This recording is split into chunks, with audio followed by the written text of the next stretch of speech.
pledge allegiance to the flag of the United States of America and to the republic for which it stands, one nation, under God, indivisible, with liberty and justice for all. Thank you. We will now move to Citizens Speak. Per Select Board rules, we have 21 total minutes for Citizens Speak. Every individual is asked to limit their time to 3 minutes so that others can speak if they want to, and we are fair and equitable. We have one person who's signed up on here in person, and I'm not going to be able to read the last name. Quietek, is it? Ms. Quietek. So you are up. I will give you a 30-second warning when you have 30 seconds left in your time. Thank you. And I'm sorry for my inability to read your signature. Good evening. I'm Shannon Quietek. I live at 16 Belcher Circle, and I love my library. I have 4 children, ages 10, 9, 6, and 3. We're avid library users, checking books out, resources, enjoying the indoor and outdoor space the library offers, and even donating my time on the executive board of the Friends of Milton Public Library. Milton's one of the top performing libraries in the state. The staff is exceptional and the programming robust, but I think that the lack of parking holds us back from reaching more. Countless times I've been searching the parking lot, looping around with my kids on a children's storytime morning, only to end up on Canton Ave, bringing my toddler from the street over to storytime. I've heard numerous times, like, friends sharing stories that they'll want to come to a big event at night and drive by and there's no parking in sight and they just head home. Or is it like a Wednesday that I'm bringing my kids to Lego Club and you're faced with the decision, all right, should I just let them go in alone and I'll go find parking on my own? And so I think that parking is a necessity for families and for all library patrons. And I know for families, they're already carpooling. Their cars are filled with kids and adults coming to programs together. And I really believe the library is the heart of our community, and with its mission to enrich the community by connecting people with ideas, information, and imagination. And the library also offers meeting rooms for community groups to support the library's role as a meeting place for all ages. So I think that additional parking would make it more accessible and allow for multiple large events to occur at the same time. So I think when you think about the library at its core, it's providing access to books and resources and meeting space, but it really provides so much more. It's community engagement, civic engagement, cultural enrichment. So if we can promote that accessibility and all this good just by adding more parking, I urge you to do it. So thank you, and thank you for your service to Milton. Thank you very much. I don't see any hands online, and I don't see any more hands in person. So I will go ahead and close our Citizen Speak. Next up on our agenda, we have a discussion update partnership for Healthy Milton regarding the November 13th, 2025 Community Forum on promoting inclusive communications. And I know we have 2 speakers here for us. If you wouldn't mind introducing yourselves when you are seated and comfortable. And you're not on the clock.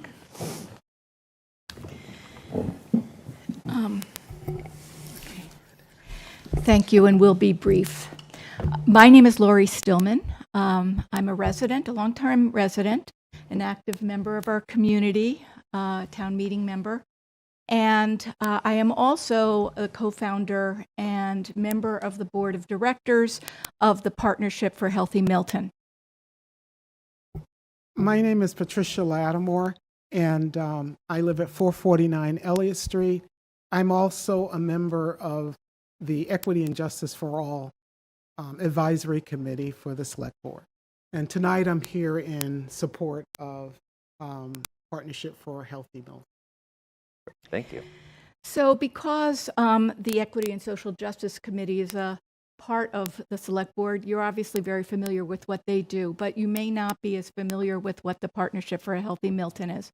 We're a recently formed 501c3 nonprofit organization, and really our mission is to help promote the health and well-being of all members of our community. We are comprised of a board of directors of 9. So we focus on the principles of prevention and health equity.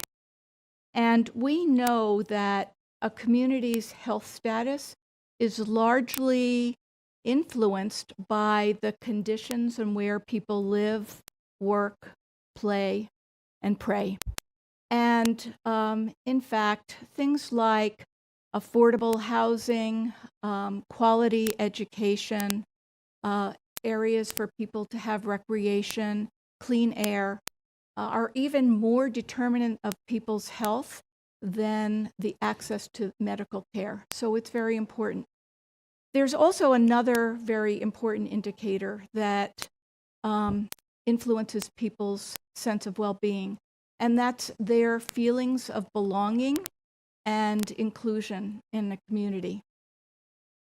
And that's why we're here today. When the Partnership for Healthy Milton looked at the data that came out of the health department's first community health assessment, as well as the findings from the Equity and Social Justice Committee, we found that while many people in our community have a strong sense of belonging, there is a large swath of people who don't have as much of a strong sense of belonging. And when we dig deeper into who those people are, they're largely people who are lower income, who are renters, people of color, and new Americans. And we felt an obligation, since we are very committed to health equity, to see how we might promote more of a sense of inclusion. Now, inclusion has many, many factors, and we can't address them all.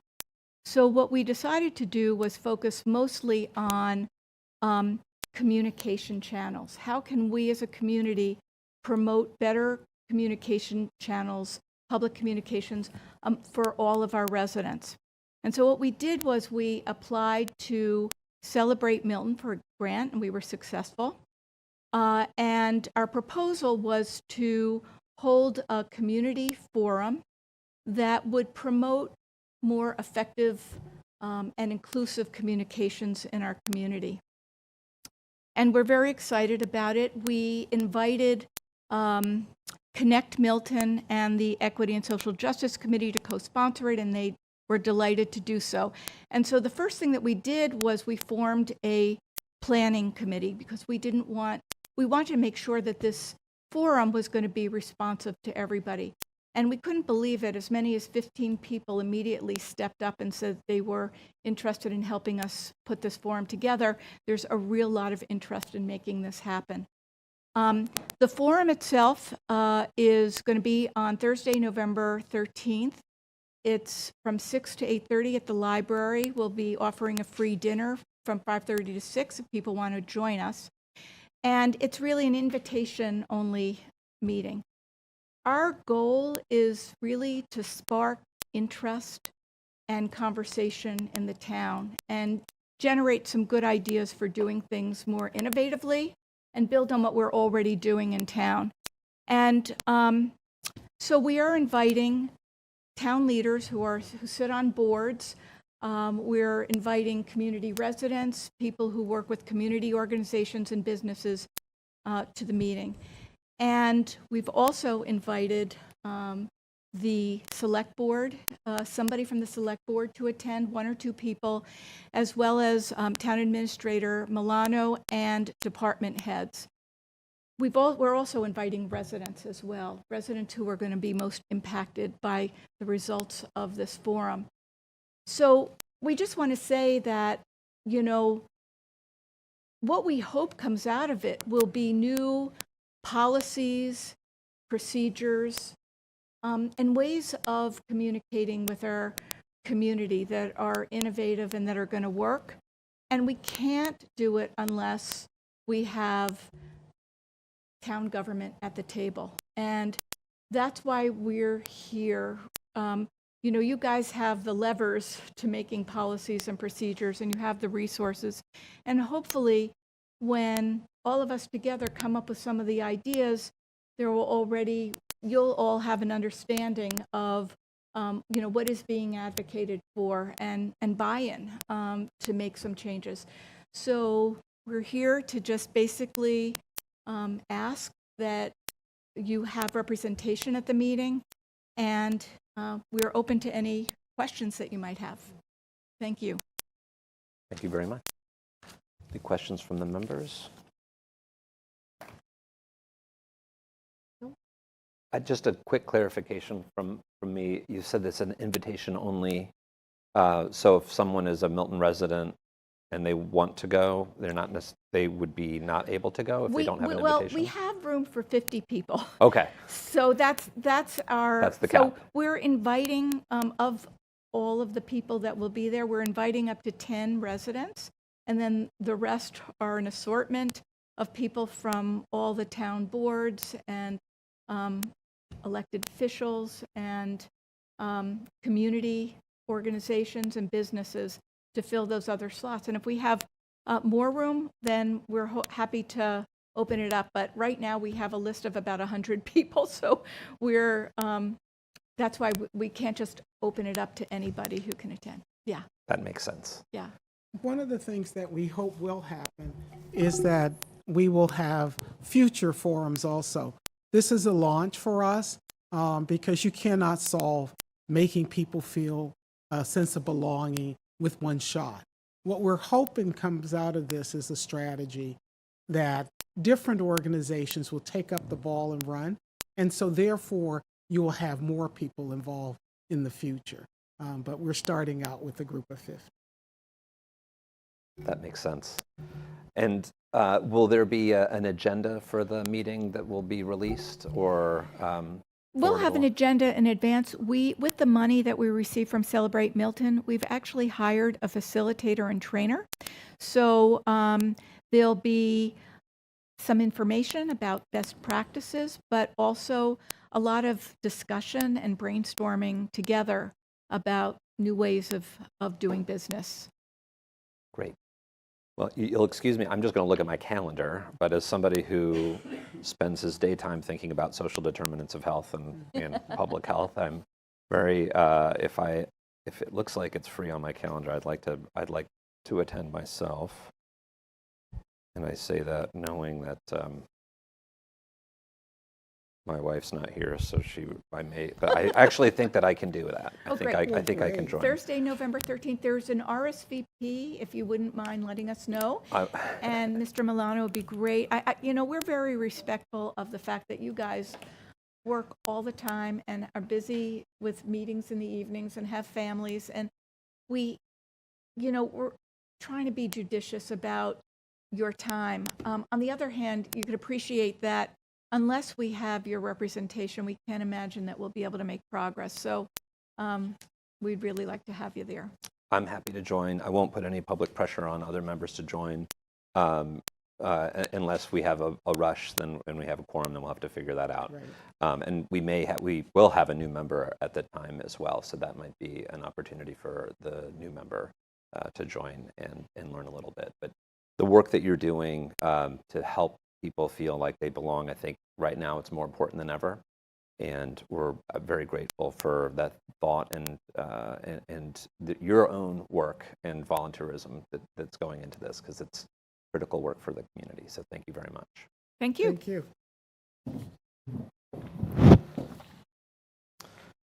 All right.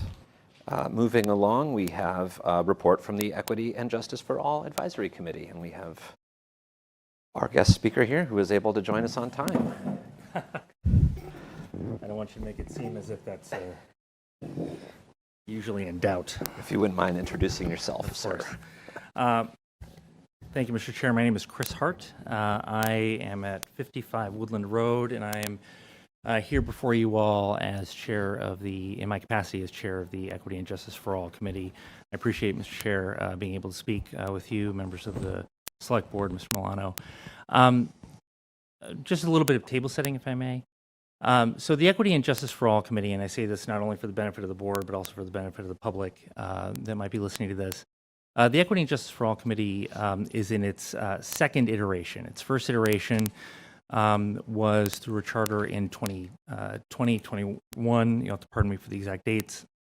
And it was then an 18-month charge, where in the course of the work of that first iteration of the committee, members of the committee did quite a bit of research and work into 4 distinct areas after discussing where to focus. One was town government, one was school, youth, and families, one was police and fire, and one was affordable housing. At the end of that work and the charge of that committee, the committee produced a report that was provided, a final report that was provided to the Select Board in 2022. That report is available on the town's website through the Equity and Justice for All Committee's page. And prior to this meeting, I distributed to you all a distilled version of the recommendations that arose from the committee. That's the subject of the discussion I'd like to have with you this evening. But just to continue on with a little bit of history, one of the recommendations, and a recommendation that was almost immediately implemented by the Select Board, was to create a permanent committee. And that permanent committee is now in its 3rd year of operation, the third year beginning over the summer. And currently consists of 8 members with up to 11 being able to be in the committee, each serving 2-year terms.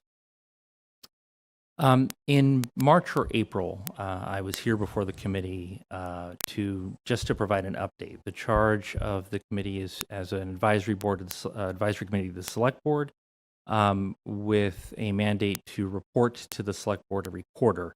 A mandate that hasn't necessarily been followed, but one that I'd like to make good on going forward, and as I said to then Chair Wells. At that update meeting, I mentioned that the committee was concerned, and I was personally concerned, about the progress that was made or not made on the specific recommendations made in the report. And Chair Wells invited the chair back, whether it was me or somebody else, to come and speak to the committee. So that's why I'm here. The recommendations that were provided in the 86-page report reflects an enormous amount of work by the committee. It also reflects a lot of consideration by the members of the committee on what mattered to Milton in terms of moving forward with equity and justice. The charge is in the charge of the Equity and Justice Committee is to work toward equity and justice in the town, especially with a view toward eliminating racism, especially against individuals of color, and eliminating other forms of prejudice and discrimination. And that's what these recommendations are really geared to do. And so what you'll see in the distillation that you've been provided is each one of the categories that I mentioned, the series of recommendations, taken verbatim from the report, as well as a cell, the Word document, a cell that talks about status. Most of this is blank. A couple of things we know have been done. Maybe 1 or 2 things have been mooted. There are some recommendations that are likely out of date. So, for example, one that's been mooted has to do with moving forward on ADUs. Obviously, we now have a state law. We've moved forward on ADUs. There's some discussion in the police and fire section regarding the status of civil service. That has also changed. There was then a legislative special committee on civil service that's done some work. There have been some recommendations to the legislature. I think that there's some work that we would need to do as a committee now. But there's a lot in the town government section, which is in the first 2 pages of the distillation that I provided, where the committee does not know what the status is, and where the committee believes, and I believe, that work, if it has not been done, can be done. I'm happy at this point to follow your lead, Mr. Chair, on how to address this. One is we can simply talk through the recommendations as listed here, and I'm happy to do so. And we can have a discussion about any particular one. But another would be to essentially treat this as a first reading of recommendations, where I would invite myself back, with your indulgence, as soon as possible to a meeting where we can actually talk about progress. I suspect, unless I'm told differently, that other than the first 2 recommendations here, the first one on a townwide DE&I statement, which was agreed to, but I don't think has ever been posted or enacted, and the second on the establishment of a permanent select board, it's not clear to me that any others have been acted upon.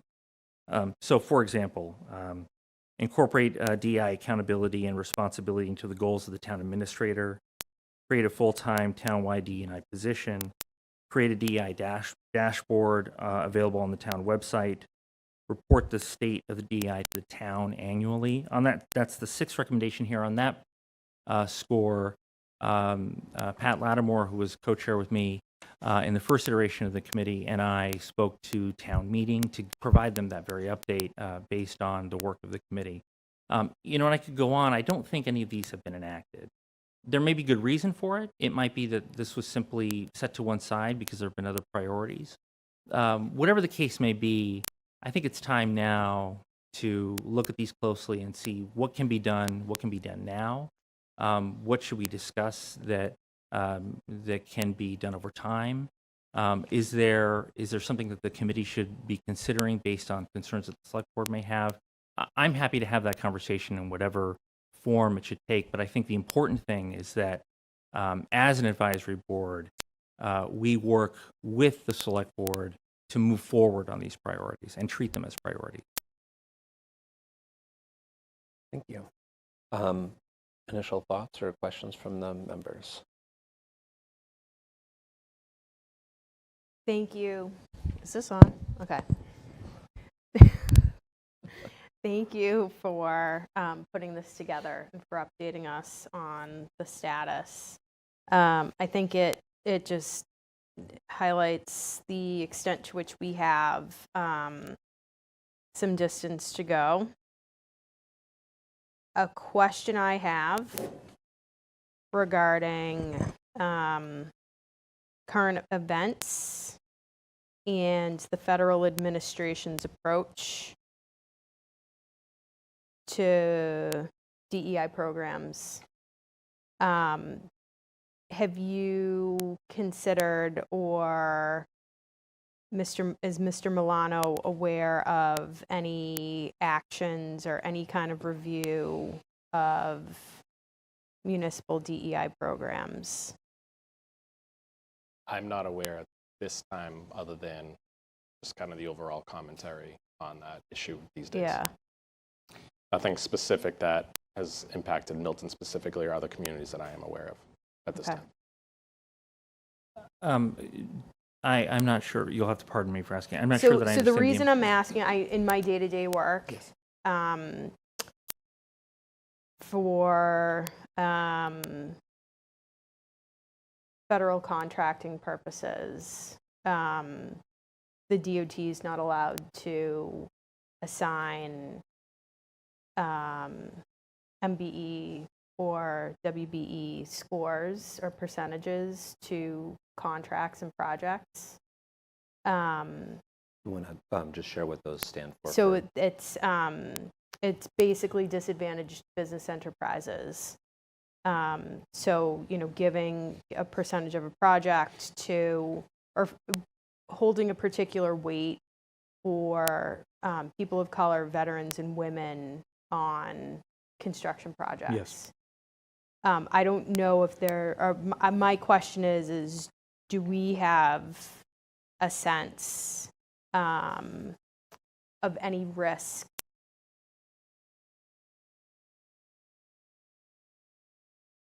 any similar risk to any initiatives that we might have? And has anyone discussed with town council or done a scan? And maybe I'm thinking too early, but I think the town's direct contracts that are supported directly by federal government are limited. right, Milton and Public it's mostly Schools education. Right, and Milton Yeah. Schools certainly benefits from more, so they might be in a better position to speak to things that they're seeing. Yep. In terms of what we have underway, we haven't seen that yet, but I can double check with departments that have, and there are only a couple of federal grants, but I can double check. But to my knowledge, we haven't had that direct feedback that you're referring to. I would think we might want to consult town council just to make sure that we are as successful as possible in achieving this. And so that we understand like what impediments we could possibly face. Secretary, if I may, I think that makes a lot of sense. And I mentioned in passing some of those, acknowledging some of those concerns in my last visit to the select board. Obviously, I'm not town council. I'm not here to advise.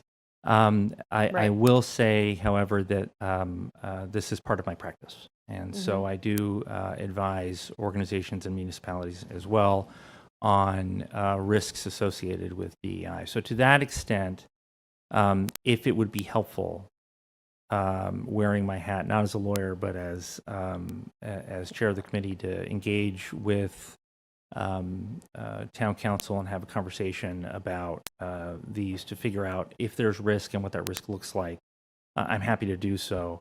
I will say, just from my vantage point,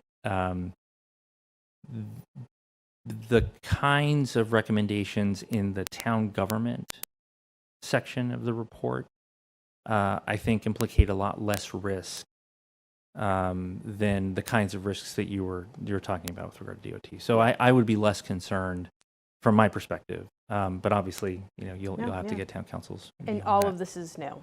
And Yes. nobody Well- in every space. So It's, if I may, you're right. It's new in every space.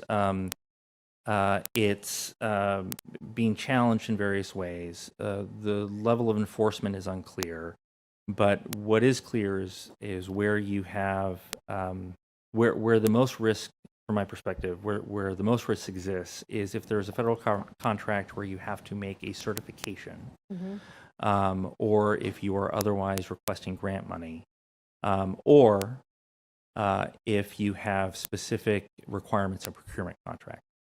When we're talking, however, about things like where in these recommendations, like having a policy, having roles that are assigned around looking at equity and justice in the town, having dashboards about data. There's nothing wrong with having data. I think that we're looking at a much, much lower level of risk. good.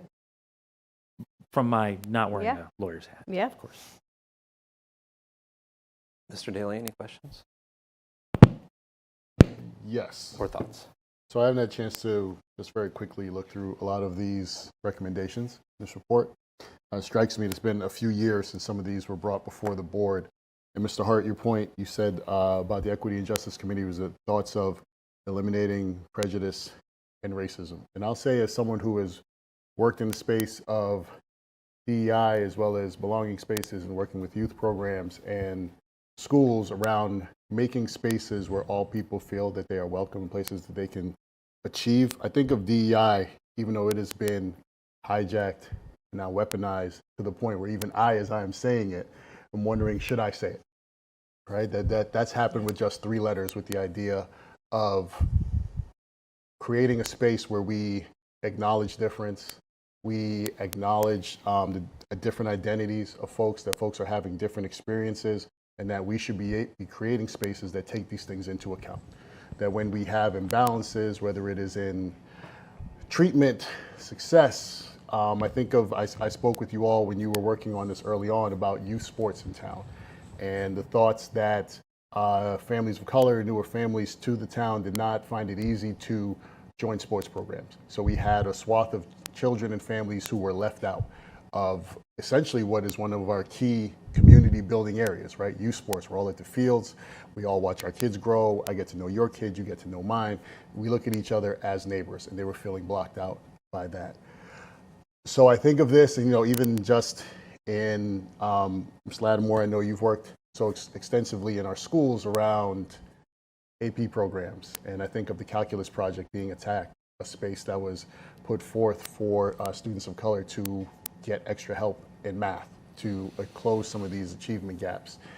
And where we stand now, where this work has been deemed racist and wrong, that we would look at people who have been marginalized and attacked and said that we need to change it, that we need to create something that is better, and thus we must put resources towards helping folks who have been attacked previously.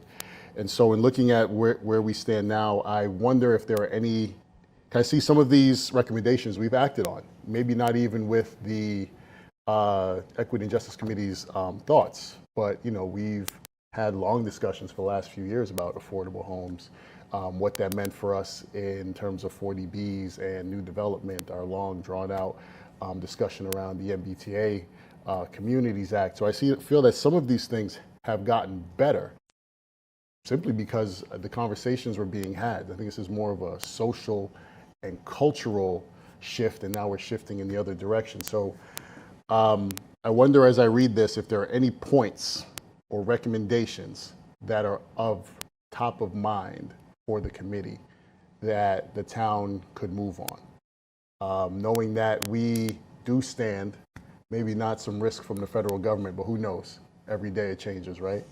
But a risk from people who take, or all of us take, our points from the country, right? What is okay? What are the things that we can push against? Where can we grow? Are there points in here you say that would be top 3 things that the town could move on to make a difference in people's lives? Sure. I appreciate the question. Let me address it in a couple of ways. So the first is my sense of our discussions around these recommendations, and we've been talking about these recommendations for quite some time, and how to help move them forward. My sense is that the overall concern of the committee, and not just of the committee, but also of residents in town who have talked to me and others about wondering what the committee is doing. My overall sense is that people want the select board to act. They want the select board to be vocal and active in this space. And so in many ways, I appreciate your comments just now, because I think especially in an environment where DEI in spirit and in letter is under attack and being used to attack other things, be it academic freedom, be it speech, whatever the case may be, to have this select board keep it as a priority, I think is important. So to that end, I would say I think the committee would be pleased to see the select board take these up in whatever order the select board deems appropriate. I think that's my sense of the committee's discussions. I have focused here my comments on the town government portion as opposed to the other portions, in part because of, for example, some of the complexities around the affordable housing piece, where I think you're right, things have changed. The political context has changed. The kinds of issues have changed. But also because, to be candid, I think some of this is simply low-hanging fruit. I don't think it's difficult to simply enact a policy and put it on the website. Yeah. That's an easy thing that can be done. Is it a priority? It is, in the sense that it's sending a message. It's speech. It's making sure that that people know that this is something that the select board takes seriously. And I think that can be true about creating a dashboard. I think it can be true about having an annual report. I think that other things are also important, but I think that they can take more time. So, for example, if the select board were to look at recommendation number 4, create a full-time townwide DEI position to lead the town's DEI strategy, I understand that there may be some complexities in implementing something like that. I think it would be in my top 3, because I think that it would send a clear message about how the town is prioritizing DEI, but I also think it might be a more difficult one to implement.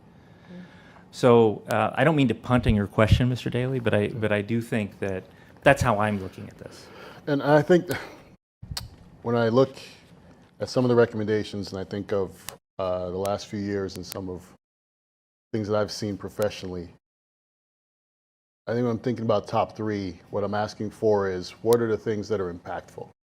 Because as you say, we may put things up on the website and that would be speech and it would send a message. I've found that in these years, those messages have not had impact. They've been largely performative, and they've gotten us nothing on the ground in terms of moving the needle. Sure. In terms of folks having more opportunities, people feeling more welcomed. It is not done as much as we would have hoped. And so as we think about our town here, what are the things that we do that actually move the needle, that provide a better quality of life for our residents, and certainly a better sense of community for all folks that are here? As I'm thinking about just DEI and where we stand now, Chair Zoll has talked often about ICE and the fear, and thinking of things that people are seeing nationally, where their identities are what's getting them picked up and arrested. And the concept of DEI is that your identity is understood, honored, and folks find a way to make space for you. So are there places where Milton can make more room and more space for folks of various identities, where they're not seeing that now? Are there places where we can actually move the needle and say that the community gets to get to know each other differently than they would otherwise, that our children have a different impact in school? I think the point here around schools and our historic segregation is an important one. You know, I've had parents ask me, why does my kid live on this street and they go to this school, and then all their friends on all the other streets go to a different school? And I think over time I've seen, even without these directions from the town, parents have taken that on themselves. I've seen some of that change in sports. I've seen the change in the schools and where folks go and how folks attend. Not perfect, but I've seen that effort come from individuals, and I think that has moved the needle. So when I think of the top three, and it's not to make this a list, it's something that is that simple, I think of impact, because the other pieces have not gotten us where we would like to be. Yeah. I think of that. A question, so I know we had our offsite over the weekend and we set some goals. I forget if we had some goals relating to this topic. We had goals relating to, I don't think explicitly. We may want to consider more explicitly calling this out. And I know we have that retreat on our agenda in a Yeah. minute, and I know we're working on the sort of more formal statement for the goals that we'll review at a future meeting, but I think it's a great point. It may be, I mean, I agree with Vice Chair Daley on everything he just mentioned about the need to be thoughtful in prioritization and aligning to impact, but I think one of the things we could start to do is to more expressly center it in our own goals. I think that's well said by both members. So I have lots of thoughts about this. So Mr. Hart, could you tell us, you're coming to us about, the select board, some of these goals would maybe impact the library or the planning board or other parts of town government. Is the committee reaching out to those other parts of town government as well? I mean, obviously, the select board is the executive, and we should be dealing with this. But it seems to me like the other boards would benefit from this conversation. Yes. So, in fact, we had a meeting last night. We designated liaisons to each of the elected boards, and so my hope is that members of the committee will be having similar conversations with members of the other boards. But let me say something both to that as well as to Mr. Daley's comments. I do think it's a conversation. Right. I mean, we're an advisory committee to the select board. We're also to advise other towns. But, a lot of that is when at least my vision, and I think that the members of the committee would agree with me, but I'll speak for myself. I think that we come at the committee's work through our own experiences, through the people that we know. Obviously, the report reflects a lot of research. It reflects a survey of town residents. And so in a lot of ways, we're informed and we bring that information to you with our advice and recommendations. But we also want to understand how to implement from you. And we want to understand what will work from your perspective So I see this as a dialogue. So to Mr. Daly's point, first of all, I don't see this as either or. I very much appreciate the point about performativeness, and I do not want that, and I don't think anybody in the committee wants that. But I also think that that silence speaks loudly, and I think that you can do both things. You can speak, and you can take specific measures on school youth sports programs. I think both of those things are possible and they should be done. But I also think it does take setting this as a priority. And so I see this as a back and forth. And I'm hopeful that it'll be a back and forth with the other boards as well. Thank you.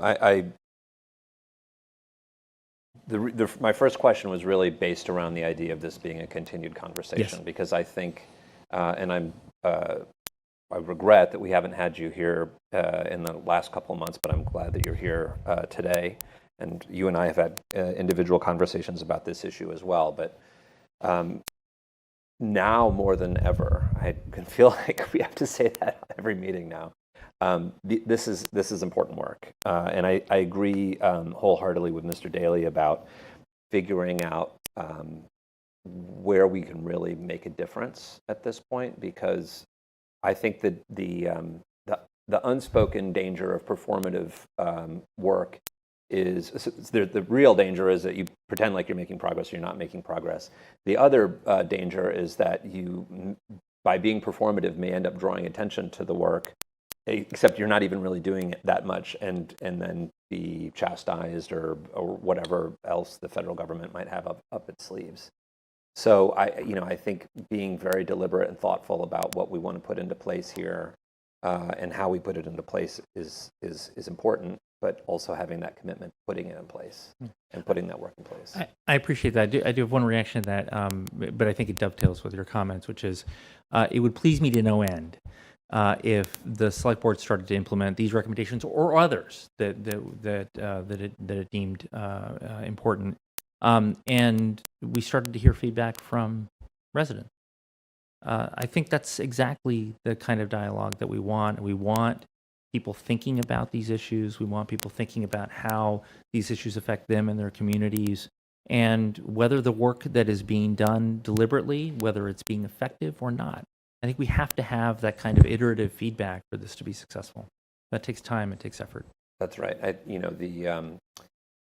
Many of us, when we were small, we read the words of the Reverend Dr. Martin Luther King, who said the moral arc of the universe is long, but it bends towards justice. And former President Obama has just sort of made the emphasis of it doesn't do it by itself, right?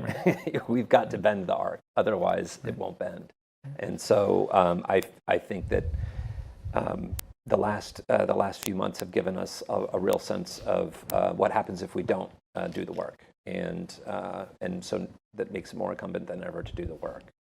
So barring other thoughts or suggestions from the members, my thinking on this is that you've just given us a great document, which is a summation of a great 86-page document. And so we're going to have a little bit of time to absorb this. I would like us to come back in November and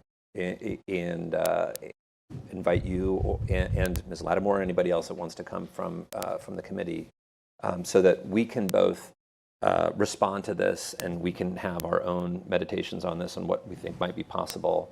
And I would, knowing that this was written maybe in a different era than today, it's possible that your committee may decide, in reflection, these are the areas we'd really like you to focus on, or where we see the most urgent needs, so that we could come back in November and maybe have that discussion, and then implement some things. Then it also occurs to me that the board agreed at the January 4th, 2022 meeting, which predates all of us here, except for I see Mr. Wells has joined us online. I think we've begun the process of creating a DEI statement, but we haven't finished it. And so perhaps what we could also do, Mr. Milano, is circulate to the members what that draft statement looks like, Okay. Because I think at the very least, even if we don't vote it in as an official statement, it would be helpful to clarify our goals and our thoughts around this work. Does that sound okay? That's a suggestion that I'm throwing out there for members and for you, Mr. Hart. Yeah. Yep. I welcome all of that. And I would say in addition, and I say this for everybody's benefit as well as those watching at home, the Equity and Justice Committee meets the first Monday of every month at 7 p.m. And those meetings are, of course, open to the public. We have public comment for those who are interested. And what I might suggest is, in addition to any members of the public who are always invited to attend, if any members of the select board would like to come to our next meeting, perhaps as a discussion ahead of our next visit, that might be productive. So that would be the first Monday of November? That's right. My calendar's getting full. This is...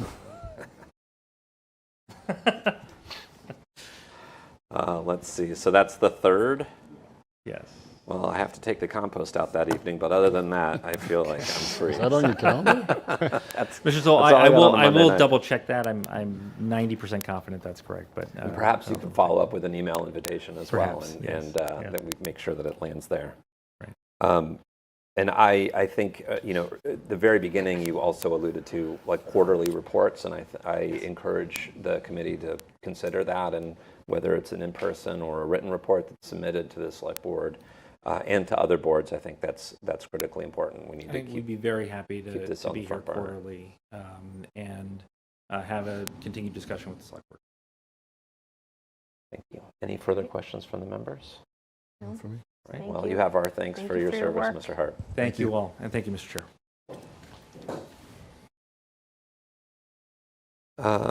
We got all the hits today. Number 6 is our elected official civil discourse training. Mr. Chair, I didn't know if you wanted to do the library while Oh, we had yeah, a let's couple do of the guests. library. Let's do the I think it's library. number 8. Yes, because I imagine we were going to talk about the Route 28 for I'm a minute sorry. as well. So That's- yeah, why number don't we 8. go to item number 8? If any and or all of the folks who would like to join us for the discussion of the feasibility study request for proposals for library parking would like to join us? Or not?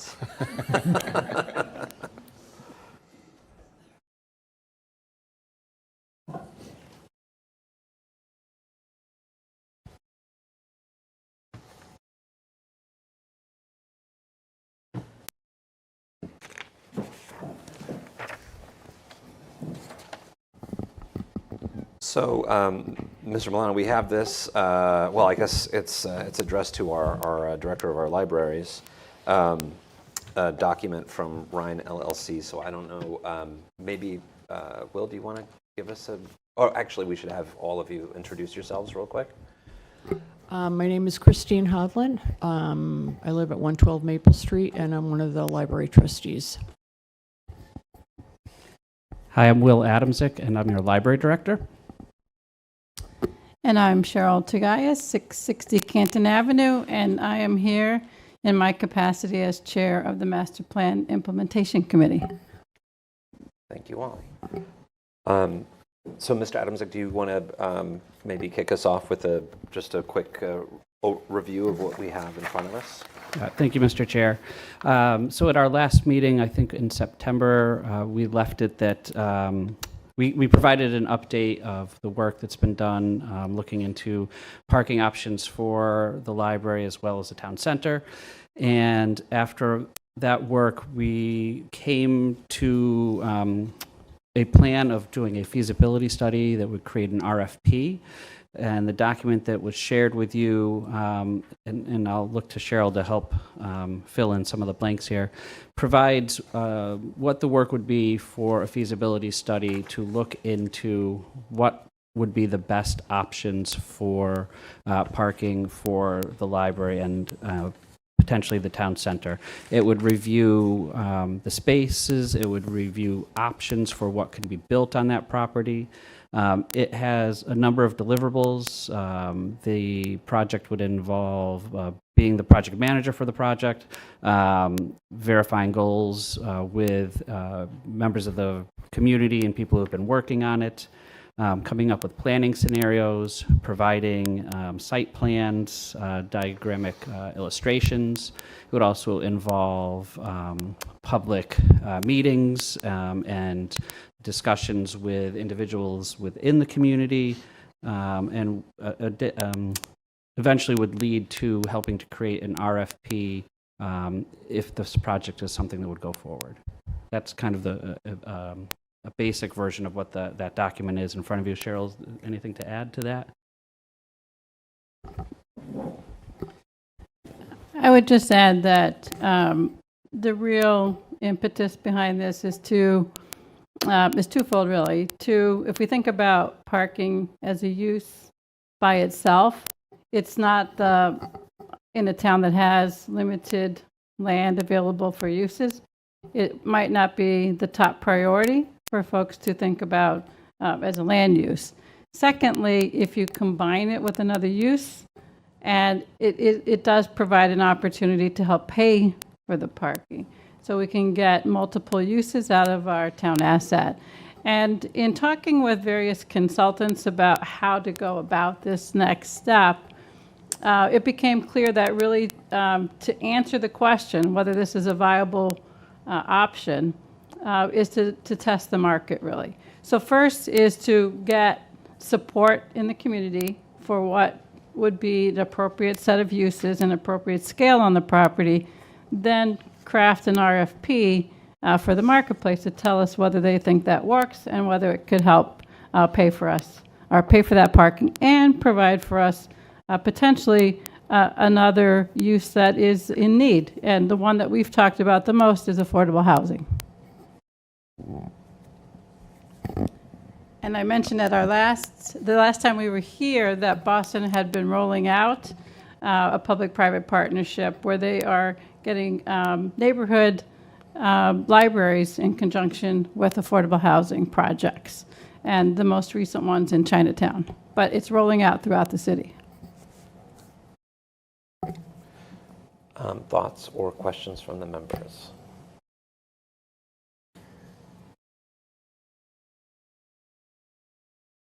So one of the questions I have, and I don't know if it belongs in this phase of discovery in assembly of the RFP, but to your point, Cheryl, about potential other uses offsetting the cost of the parking. I wasn't sure that I saw anything specifically spelled out in the document that referenced financial or revenue generation. So I was wondering if that had been discussed in the drafting of this, or if you feel like that would be part of the discussion during the RFP process, or when we get responses from bidders. I think if that's the priority that we want to establish, that we can make that one of the goals at the outset with the consultant. It is something that was discussed with the consultants in advance of the preparation of the proposal. Because I think there are a number of questions, right, about, or a number of avenues to contemplate, revenue generation opportunities and value creation. One is through uses other than parking on the site to offset. I know, like the Chinatown example that you're mentioning, Chinatown has like a lot more allowable density to offset affordable housing and other uses.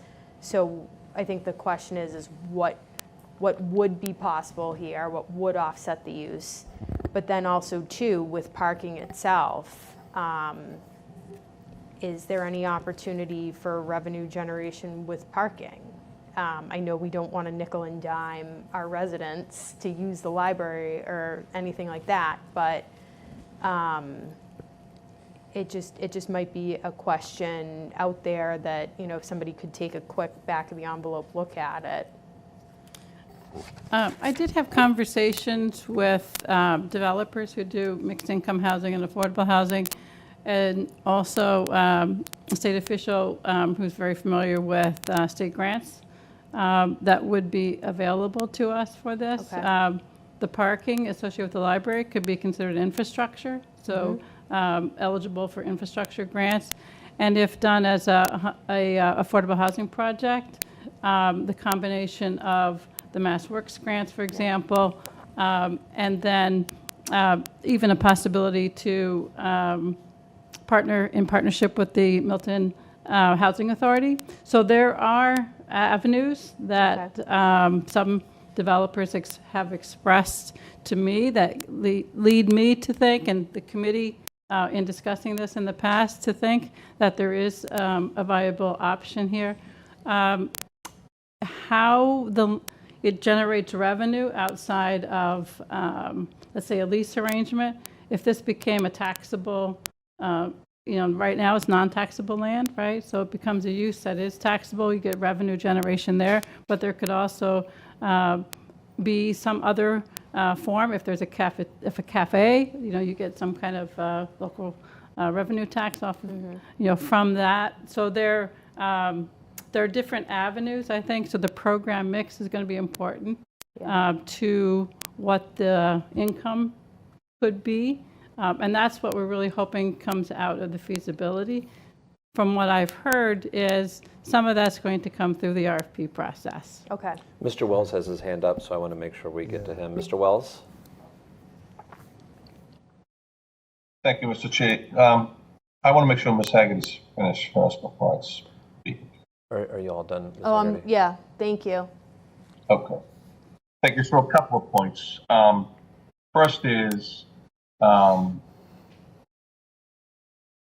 when we entered into the idea of building a new fire headquarters on the site where it exists today, as well as the preservation and renovation of the existing fire headquarters historic site as it now exists as a community room or community use. This neighborhood is very involved, and I'm hesitant tonight even having discussions without them even knowing about this, because this is not something we talked about the whole neighborhood. We would talk about this with them. That's one thing. You're going to need to get this neighborhood. Number two, to Ms. Haggerty's point, if you're going to try and do this, I think we currently have in capital requests somewhere in the excess of, and I'm calling it around, I believe it's 630 million. It could be six in total capital requests. So as Will knows, it took us how many years, Will, just to get you $250,000 for the generator for the new library, for the library there. It's the pressure on capital requests is enormity. This isn't even on the capital list yet. I think you're going to have to start to, number one, engage with the partners, whether it's the neighborhood, get their input.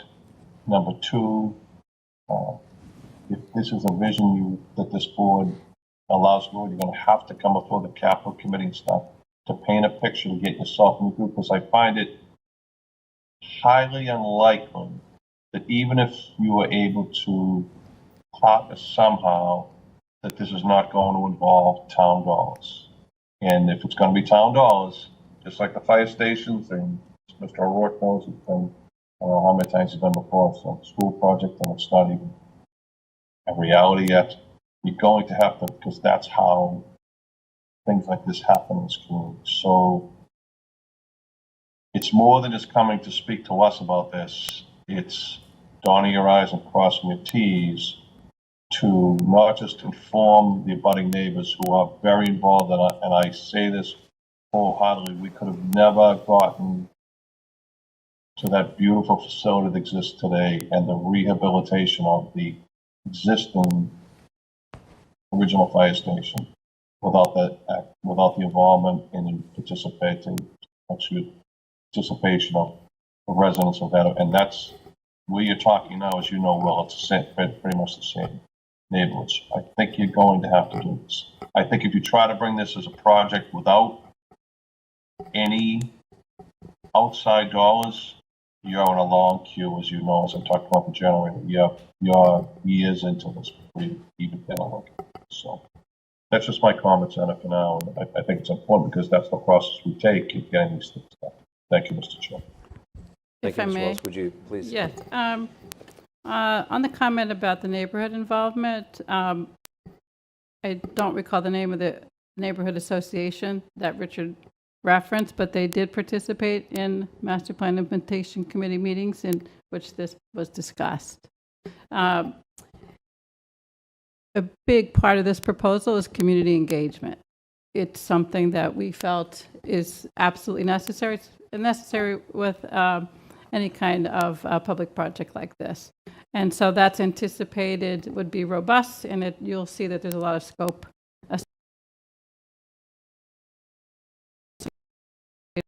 with that in this proposal. So we agree that that's absolute necessity. And I know Will wants to speak to this too, but you know, the library has been working on this for some time.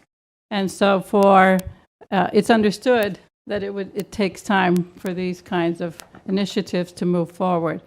And it's why we felt as if there is an alternative to public funds, Milton funds, that we should explore it. And that's why we suggest this RFP. Thank you.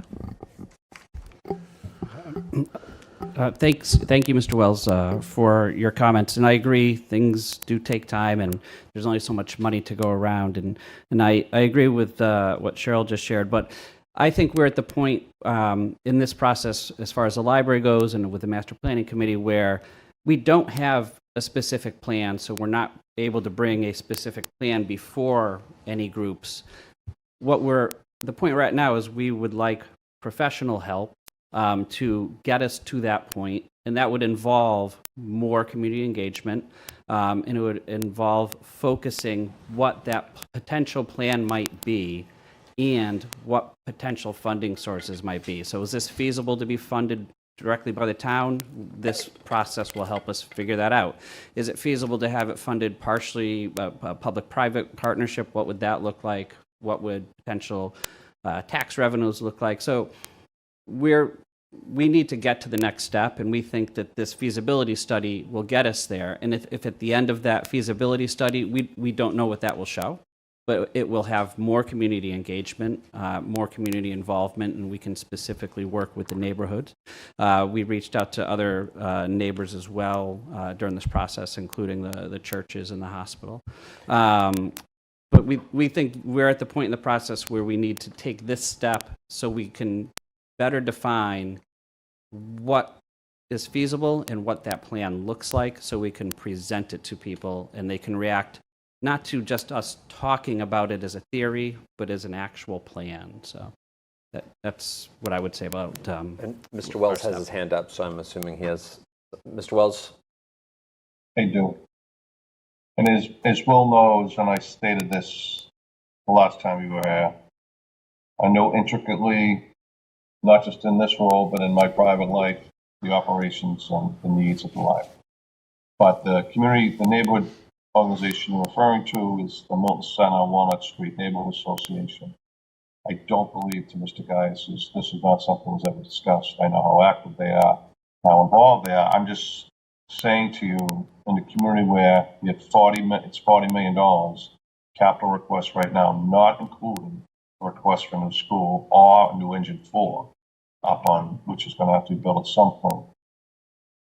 This is a step you go. No matter how you go with this, you're going to have to take that step and go there. So I'm just trying to use many years of experience here, not that I know all the answers, as to the things that I think you need to do immediately on top of this, regardless of what we decide to do, to start to paint that picture of where you want to try to go. And you need, because without their support, input and support, you're going to have a very, very difficult work.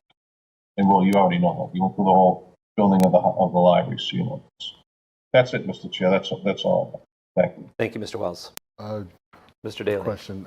So in this feasibility, is this leaving it open for areas around the library to be reviewed for solutions, or is this being done with the idea that the solution is the parking structure and it's more about how do we get that done? Are we leaving it open for other solutions when this goes out? I think that as part of, I thank you for the question, as part of the kind of discovery process with the contractor, we would discuss all of the sites that we have reviewed, and we would talk about how we got to the site that we're looks most feasible from us. But we would not rule out if they'll be able to look at the environment and see what other options might be out there. But we would turn over and share the work that we've already done, and looking at things that maybe are easily ruled out because it's wetlands or other reasons. So just a quick question. So this proposal here, it calls for essentially $10,000 for this consultant to come in, figure out what the goals are, develop some scenarios, include community participation, at least 2 meetings, work with the board of trustees. Can you just let us know what the ask is from the select board? Because I know the library trustees had volunteered to put some funds towards this as well. Ms. Hodgson. Thank you for that question. I guess we would ask if you have anything to participate at all in the cost of it. The trustees will pay for this if that's the only mechanism that we can have to go forward. As Will said, I personally have been working on this project for 15 years. We've gone through so many options, and the only way for us to find out if this is an option is to go to this next step. And we're willing to put our funds there if there isn't anything from the town that can be offered. Thoughts from the members? No, I think we can look at that. And I just want to be clear on my questions from earlier. And I think this is spelled out here that, it says the draft will encompass all the elements that outline the town's programmatic expectations for the development community. So my question is, if at this time in the programmatic expectations, we would indicate anything or study anything along the lines of revenue generation or fiscal impact, just to surface and highlight the type of benefit that a project like this can have to the town, so that everybody is thinking very broadly and open-mindedly about the potential of this. So I think you have this in here, and I also think that we may consider if this goes forward, that it could be a factor in the evaluation criteria. But I think that's probably by the end of this RFP development process, this will probably be hashed out.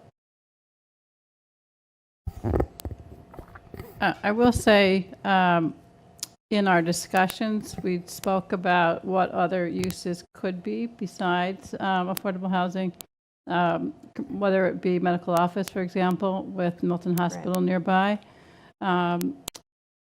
We thought that this process could tease that out further. Yeah. I think so too. And I also think that going into a process like this, it's good for public entities to have some type of baseline and some type of knowledge of, like, I am a big fan of knowing somewhat of what you want to see when you issue an RFP. You don't need to know the exact answer that comes back, but to be able to compare the numbers against to validate. I'll just share also that during the process, I had a conversation with an operator of a cafe in Milton and asked about this location.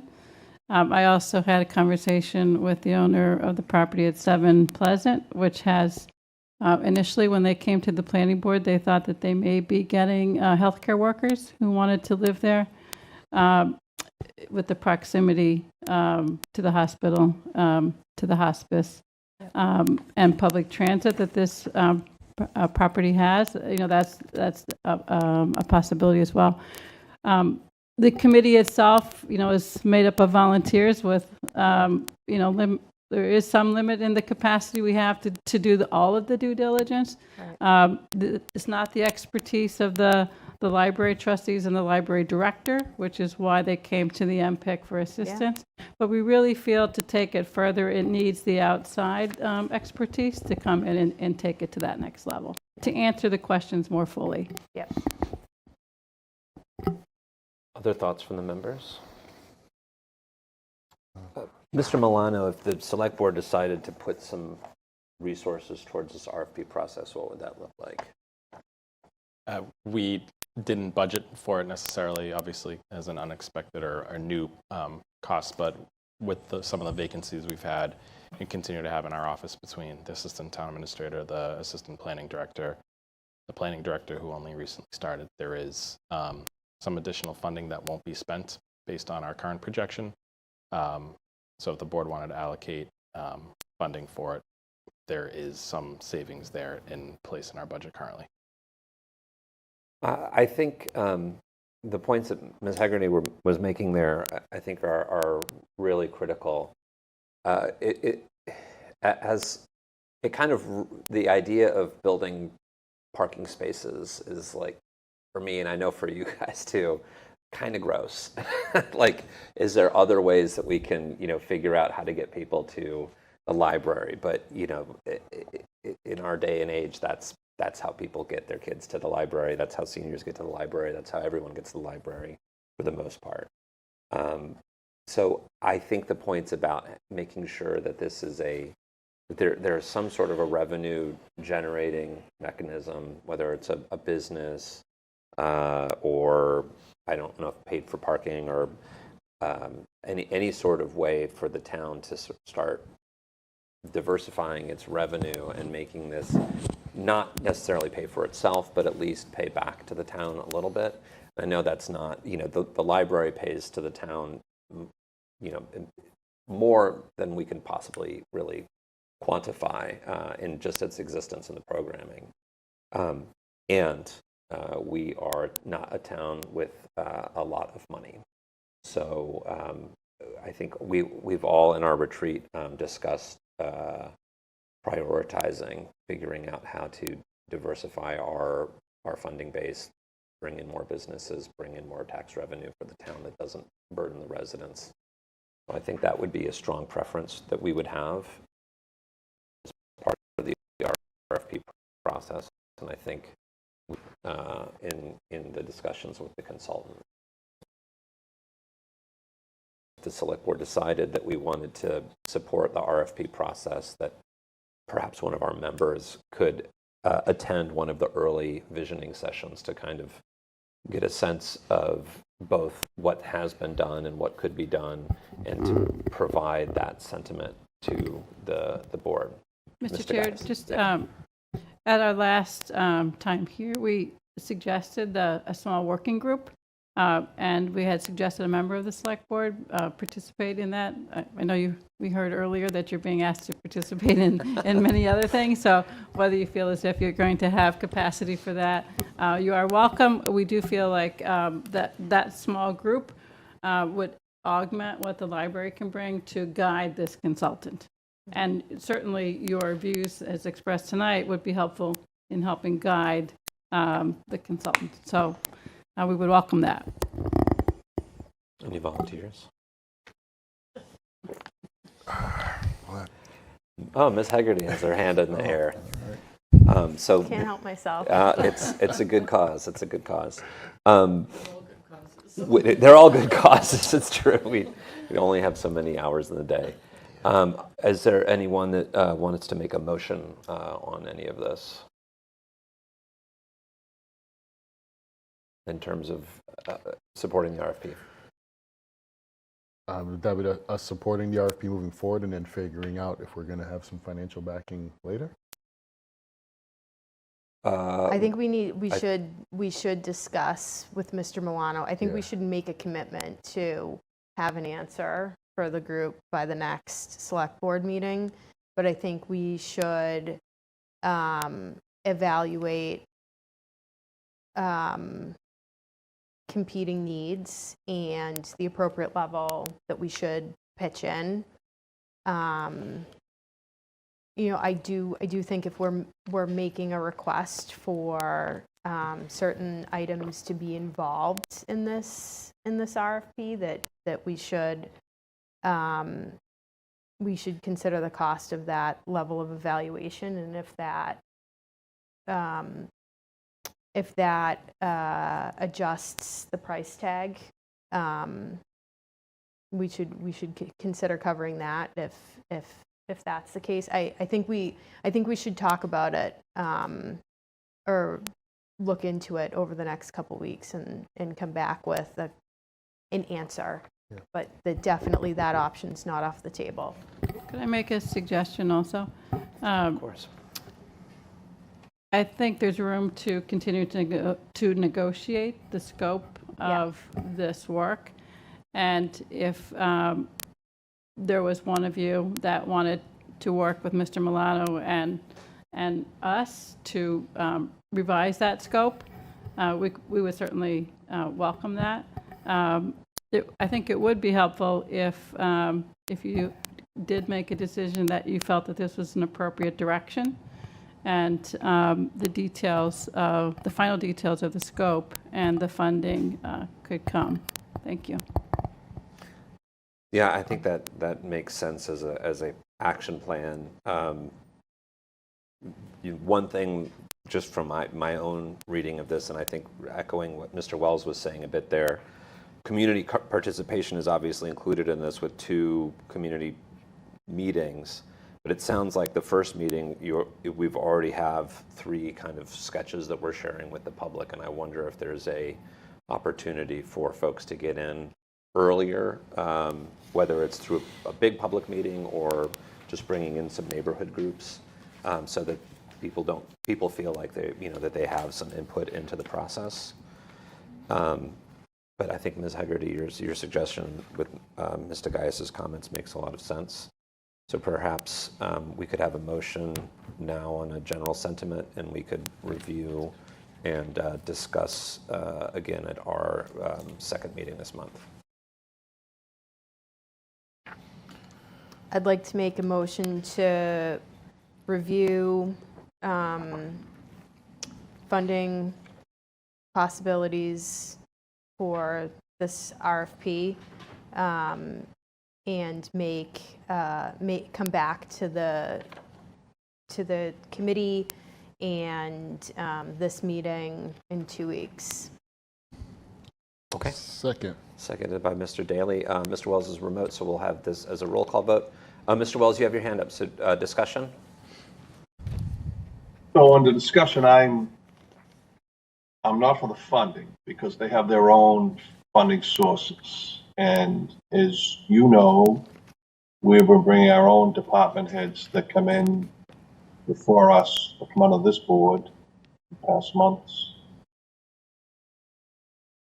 I believe you heard a very passionate plea from the police chief regarding his inability to purchase and deploy his body cameras, which are a critical tool. And I'm just giving one example.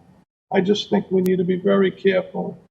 And not to say that this isn't warranted, but we don't have a lot of money to spend. And I think that any money that this board is going to approve, we need to truly focus on those departments that come directly under this board before we offer to give it to an entity that has its own funding sources that come from outside. So that's just my comment on that. I'm okay with moving the RFP forward and starting the process, but not from a fiduciary point of view. Okay, thank you, Mr. Wells. So with any further discussion? So we'll have a roll call vote. Mr. Wells? This is a motion to vote to consider this and return in 2 weeks' time with thoughts, input, and discussion. Okay, I'm okay with that for now. Yes. Okay, Mr. Wells is yes. Ms. Haggerty? Yes. Mr. Daly? Yes. And myself, yes. Thank you very much for your time and your continued efforts.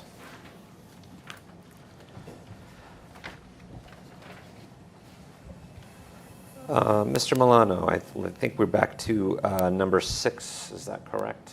Yes. Elected official civil discourse training. We have A, working group to recommend training options, and B, policy and for bias and civil discourse training for elected officials. Where would you like to begin, Mr. Milano? So I had a little homework on this one in terms of a little bit more of a deeper dive into see if there are any similar programs that other communities have done. I have yet still to uncover anything kind of specifically along this lines. There have been trainings around board and committee participation. There have been trainings around, workforce trainings that communities have had. Communities are starting to launch like citizen academies where they're inviting people in to attend to teach them about town government, how government work, and how people should interact with town government. So it's all kind of around the edge of what this vision is, but nothing kind of specifically addressing it in terms of like something that is very similar to copy and paste and take some good parts from. So at this time, I don't have any kind of direct recommendation based on Mr. Furz's comments. I think the best step here really is creating something that's responsive to the concerns we've heard, that's responsive to the issues that members want addressed, and working with a group to kind of put that together and then find the right person to lead that effort. Thoughts from the members? Yeah, I think for me, I'm more focused on the code of conduct and perhaps the civil discourse training. I think the script is less important, as I would hope that if we have a code of conduct in place, as well as trainings and discussions around discourse, that if it does come to a board member having to address comments that were made either by themselves or by others, that they would be able to address these sincerely. I wouldn't want it to be that our boards are simply reading off of a boilerplate, because I don't think that would be addressing the issues that may come up. So I think the discourse training, code of conduct, which we discussed a bit in our retreat as well, Yeah. and that's something that would be for all elected board members, even as we were talking about onboarding new electeds. Perhaps that just becomes a part of our onboarding process.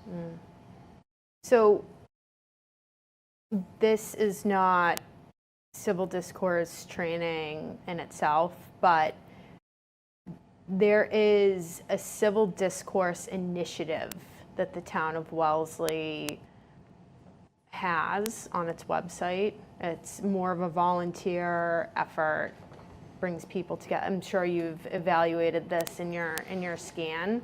I don't know if there's any kind of learnings or outputs from Wellesley that we could learn from or take, because I think the challenge or the problem that we're trying to address is that as a town and through some of our elected bodies, large and small, we as elected officials and sometimes residents sometimes struggle with skills to communicate when we disagree with people.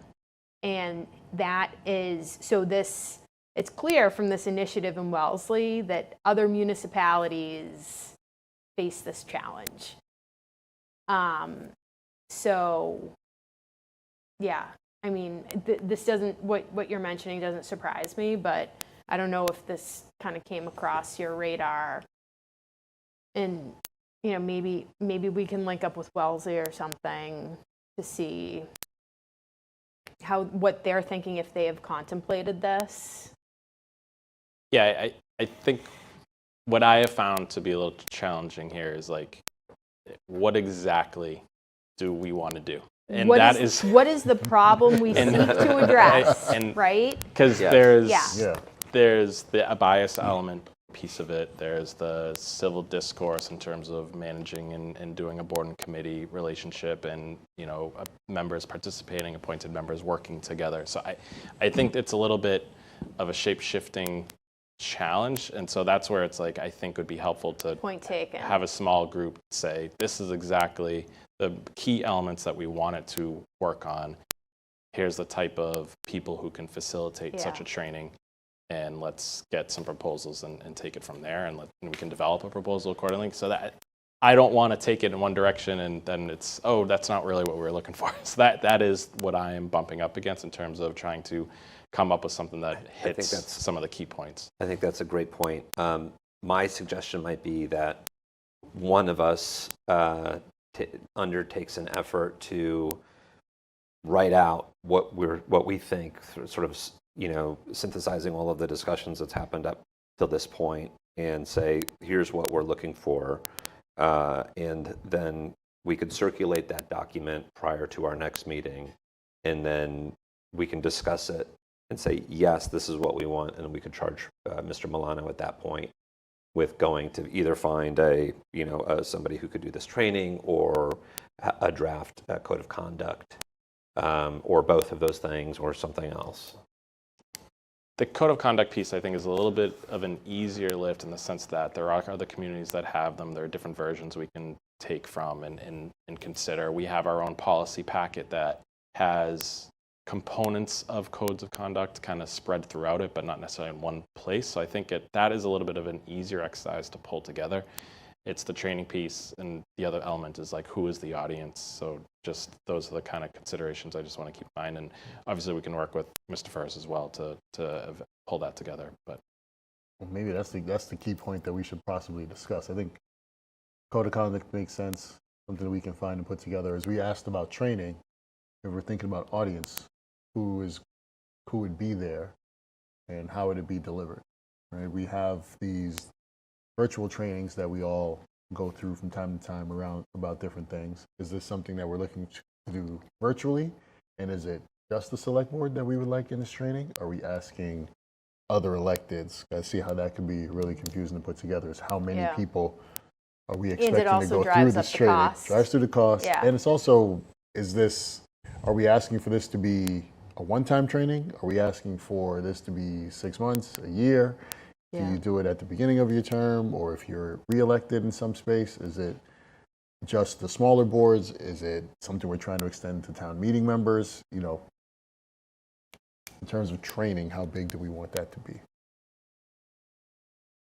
Well, what we discussed at our offsite, right, was that the lack of civil discourse is a risk to just proper town governance decision making, right? It's felt on this board, it's felt on other boards, it's certainly felt at town meeting.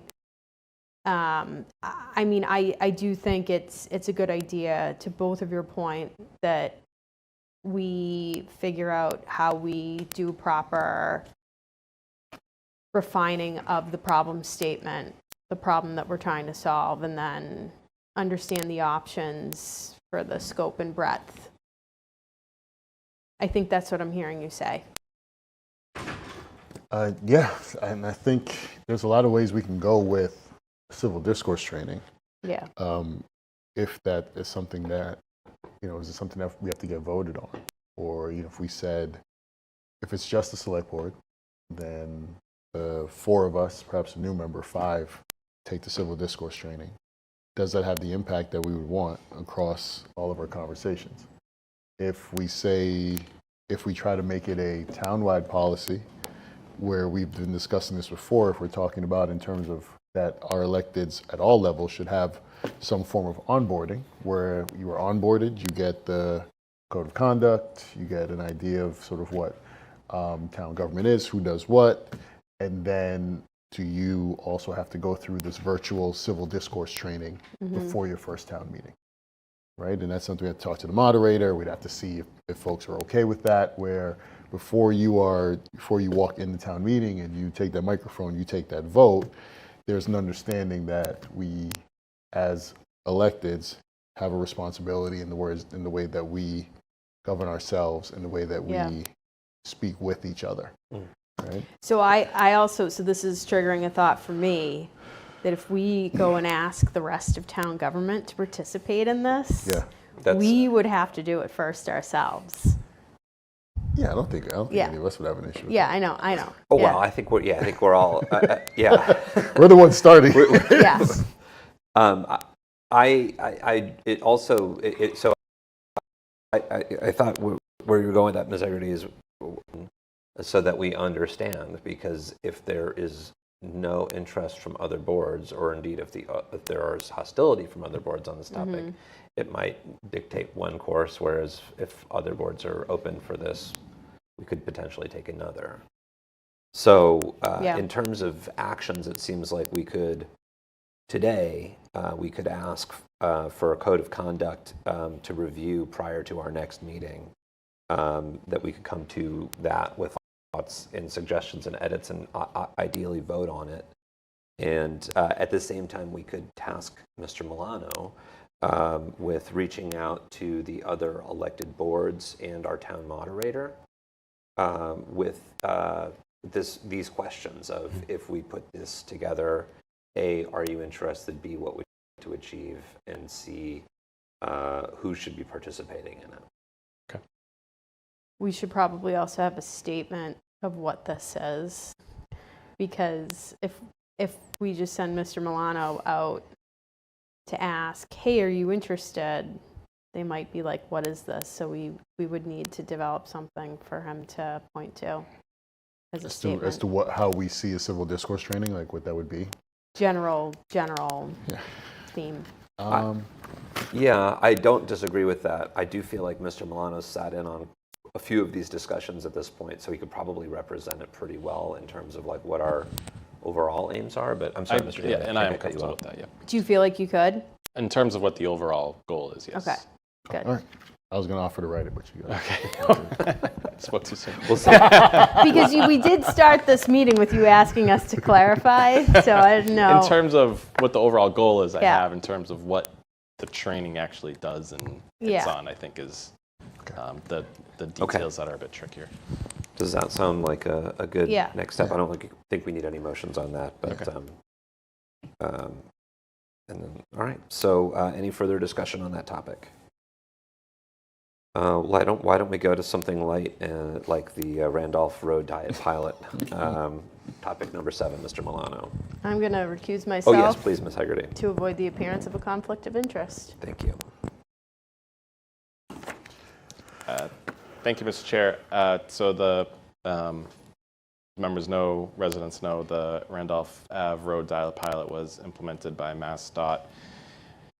Friday was the first day there were cones kind of separating the lanes to create a single lane in both directions. That was then made more permanent over the weekend, and Monday morning striped, and then this morning some of the delineators appeared in a couple of locations that separate the road and the median.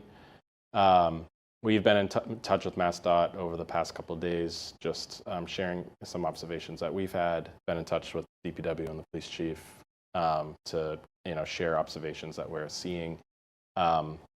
Obviously, any comments can be directed to our office. MassDOT, through their website, has a dedicated project email. If you just go to mass.gov, and I think it's Route 28 Road Diet Pilot. But if you Google it, you'll come to their landing page with additional information as well as a project contact. And I know they've been responsive through that project email, through emails that I've seen coming back. And we're paying attention to what impacts are appearing elsewhere around town and on that corridor. It has been certainly slow in the mornings heading north, and in the evenings heading home. There are a number of town employees who travel that commute, so we talk about it in the building. But it is day 2, and we're continuing to see and observe the impacts of that. The travel speeds are certainly slower, which was one of the goals, but we know the impacts of that was congestion and potentially spillover congestion elsewhere around town, and we're continuing to observe that. Questions or thoughts from the members? I see Mr. Wells has his hand up. Mr. Wells.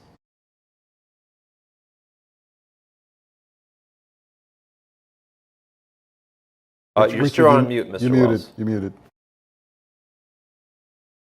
Just trying to put my hand down. So I'm just going to follow up a little bit. Both Senator Driscoll's office and my office have been deluged with emails over the past few days. You know, one thing I want to say to people is very important. I did talk to Deputy Chief Albert today. First thing, from a operational point to Mr. Milano, I understand MassDOT has removed the morning 209 to 7 and 9s at both Reed Street and Randolph, and Allen and Randolph. I went and looked. I understand the Howland one because you can't take a left there anymore. I understand that one. But the Reed Street one, and one resident I spoke to today, I had talked previously about this, the congestion, particularly bleed off into the side streets, would be significant. So to remove the one at Reed and 28, that is a vote. There was, both of those were recommended by a traffic commission, approved by this board, and enacted by this board. So I will reach out to Dan Fielding tomorrow. I'm not sure why they took that one out. I think that one still needs to be in play. And Mr. Wells, I did share that with MassDOT today. We did look at the plans. The plans show the sign staying. So the 100% design plans have that sign at Reed. So whether it was removed by district staff mistakenly or then it was done intentionally, we don't know, but the plans show it in place. So we did follow up with MassDOT today about that, but your office following up will help that move that along as well. So following up, because that's important. Following up, and I say I'm going to use this opportunity to say this because so many people have reached out. One was very happy tonight. I was glad to hear that one. Loves it. This is going to take a lot of patience. You don't become the most dangerous road in the Commonwealth overnight. This has taken years for this situation to exacerbate itself to the level that collectively, municipally, and from the state level, we've partnered with MassDOT to try and create a solution. While the pilot is exactly that, a pilot, it's not a perfect. There is no magic wand here. This isn't Dorothy in the Wizard of Oz. Put my heels 3 times and let's go home, and this will be all over. And the other thing that I want to say is you don't run traffic management on Facebook. And I don't usually ever speak to Facebook, but I'm going to be very direct in this tonight. You can't go out and be Jimmy Olsen, the cub reporter, ride around and say, I've got Lois Lane with me and report like it's accurate, and you have there is and I know Ms. Haggerty's not in the room, but we know where she works, what her background is. There is an inordinate amount of work that has gone into trying to create a safer alternative to the dangerous situation that exists on 28, particularly between Chickatawba and Reach.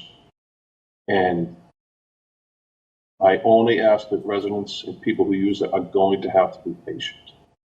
Because I don't want to see any more people die there. I personally, you've heard me say this before, I'm not here to preach. I've been to too many fatals on that street myself, and I've been retired for 7 years. So please just bear with us. I'm sure this will take some type of tweaking, but I'm appreciative to the time and effort MassDOT has brought to this in such a short period of time. Let's give this a chance and let's see how this works. The last thing that any of us wants is another fatality, another life lost on the section. I know I preached a little bit there, Mr. Chair, and I apologize, but I felt it was very important, given all the emails and things. We put so much into making this happen and getting MassDOT to the table and make such a very quick plan and initiative that I don't want to just beat them up right away. They are trying to make a very dangerous situation safer, and I thank them for that. Thank you. Thank you, Mr. Wells. Mr. Daly, thoughts or questions? I'm just going to underline what Mr. Wells just said. We knew this would be a difficult transition, particularly the first few days, weeks, and months with traffic, with change. None of this was done flippantly. This has taken years to get changes made to this road. The intention is that we leave this at the end with a much safer pathway and commute. Although it may be difficult in the beginning, we get the emails, we may not respond to all of them, but we are taking everyone's notes, sending those to MassDOT, taking those within ourselves, within our working groups. We will be out with the residents when they're still in the construction phase as well. This is not in any way finalized, and I will say, as Mr. Wells said, please bear with us. Please understand the amount of work and analysis that has been put into this road diet happening, which is why it has taken so long. It is not easy to get the state to come out and change an entire road. So this was intentional. This is a serious undertaking, and we are listening and reviewing everything that is being said. So at the end of this, we have something that really works for our residents and something that is much safer and a better way to travel here now. Thank you, Mr. Daly. Well, I won't beat the dead horse there, but I do agree 1,000%. Patience is required. I think roads are a funny thing. The bigger they are, the more cars tend to drive on them, and the traffic just tends to get worse. And you know, it's not easy to undo sort of 20th century thinking processes around infrastructure. And that being said, this is not an academic experiment. This is informed people who do this for a living, and you know, God bless them that is their life's mission, is to try to help people get to places safely and quickly, and they don't expect to make millionaire wages doing it. So we have to let this play out a bit. Sudden change like this is going to take a while for the Wazes and the taxi drivers and everybody else, the commuters who are used to using this route. It's going to take a while for it to figure out. It doesn't mean that it's an academic experiment. It's not an academic experiment for people who have lost friends and family on that street or have been impacted by the terrible crashes that have happened there. That said, Mr. Milano, you and I spoke a bit today. The one area where I'm particularly concerned about is, in terms of the spillover traffic and the side streets. I know we're all concerned about that.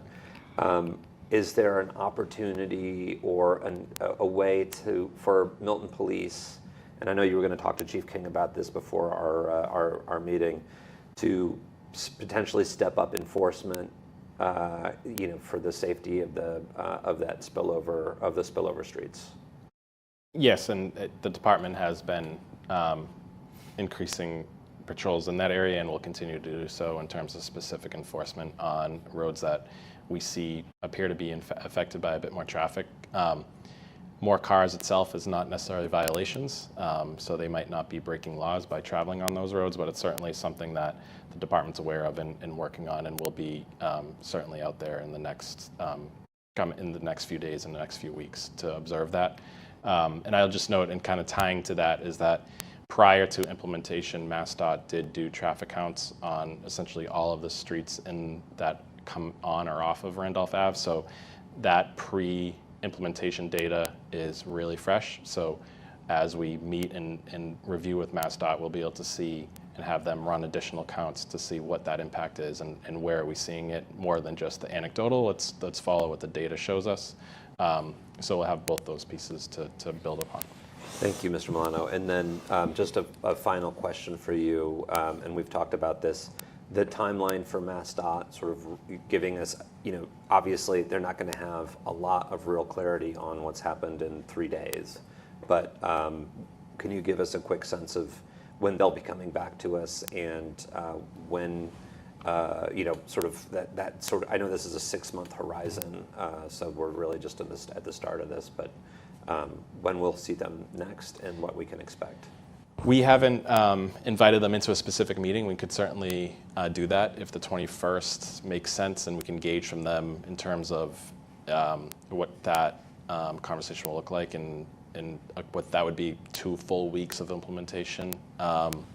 Our next meeting date on the books right now is not until November 18th, so now that pushes it almost a full month after that. So I could engage with MassDOT, see if that would make sense to have just a preliminary conversation about impacts, report some of the comments that we're hearing, and what they've seen so far, if that would be something the board's interested in. I think so. Okay. Yeah, I think that would make sense. Okay. And if they feel like they really won't have anything for us substantively, and they want to save themselves the drive to keep our streets nice and clear, they could give us something written, perhaps, for that meeting, and then come in person with more data in November. But it would certainly be great to hear something from them, whether it's in person or by report, Okay. by that date. Does that make sense, Mr. Daly? Mr. Wells, are you okay with that? I am, Mr. Chair, and to their credit, Dan Fielding is doing a great job of posting updates and disseminating them both to our office and to towns, and for residents, so that they can see, what is taking place. The good news is there hasn't been any accidents since they started. So that's one positive light. Thank you, Mr. Wells. And I agree. I do believe, this has been something that's been bubbling for a decade, and I'm so pleased that we've been able to get DOT relatively quickly. I think it was July where we had that last double fatality accident, which was kind of the straw. Triple. Was it? Triple, that's right, my God. It was a triple failure. Yeah, yes. triple. They did work on it. There was 2 in the one car and then 1 in the other. So, I think to their credit, this is moving really, I don't want to say quickly in a glib sense, because there's a ton of thought and expertise that went into this plan. And, in the general scope of things, they've moved very quickly. So we're grateful to them for that. Okay, so I think that may conclude, unless there's any final thoughts there. I might ask if I could take a quick break. In fact, I'm the chair, so I'm just going to say let's take a quick break, and then we'll resume with our select board retreat and recap. Just declare a recess. I will declare a recess. Second.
Thank you and welcome back. I will return us from recess back to the October 7th meeting of the Milton Select Board.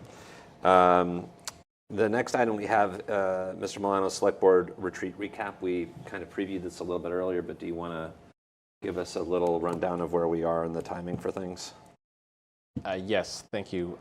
So the board's retreat was on Sunday afternoon. We discussed a number of items, and we are consolidating a list of some of the action items the board had identified to make a list for kind of feedback and fine-tuning. So I have an initial draft that the facilitator, Jeff Nutting, had drafted that I worked on a bit, so we'll be able to circulate that between now and the next meeting and try to maybe we've captured what we heard, and then let the board deliberate it publicly before approving the list of goals. Okay. Well, unless there's any comments, I think we can move to the next item. Do we Yes, Mr. Daly. intend, or is it, do we intend to post these goals once we've Sorry, all give me 1 second. had a chance You might. to look at them? Oh, yeah, it looks like we're muted on the, Oh, are we all muted? yeah. Mm. Good job, Nick. Good catch. We just told all the secrets of the Select Board, so you'll have to tune in some future time.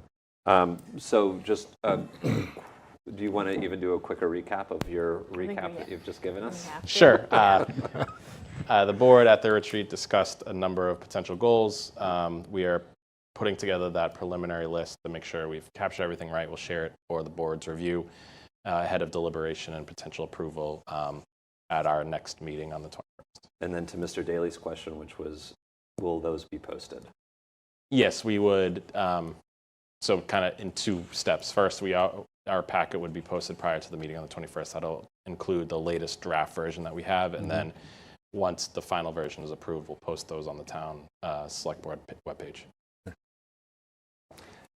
Yeah, and I might just add my own comment, which is that I'm sorry that it took us so long to get to that retreat. We were trying to set something up in June, couldn't find a date. And then obviously there's been some disruption among the members, but I just, for future iterations of the board, I think it's so critical to get those retreats in as quickly as possible. New Select Board members and returning Select Board members are sort of immediately thrown into the cauldron of the town election is on, Tuesday, then the town meeting starts the following Monday. And so there's very little runway time to that initial bit. And so thinking both about the onboarding for Select Board members, but also ensuring that early on in the tenure of, particularly for new members, they have an opportunity to articulate goals and their thoughts. I think that's just really important. So future Select Board chairs take note.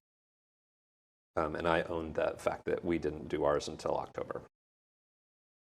Okay, Mr. Milano, 10, change the board of directors at Milton Fuller Housing Corporation doing business as Fuller Village.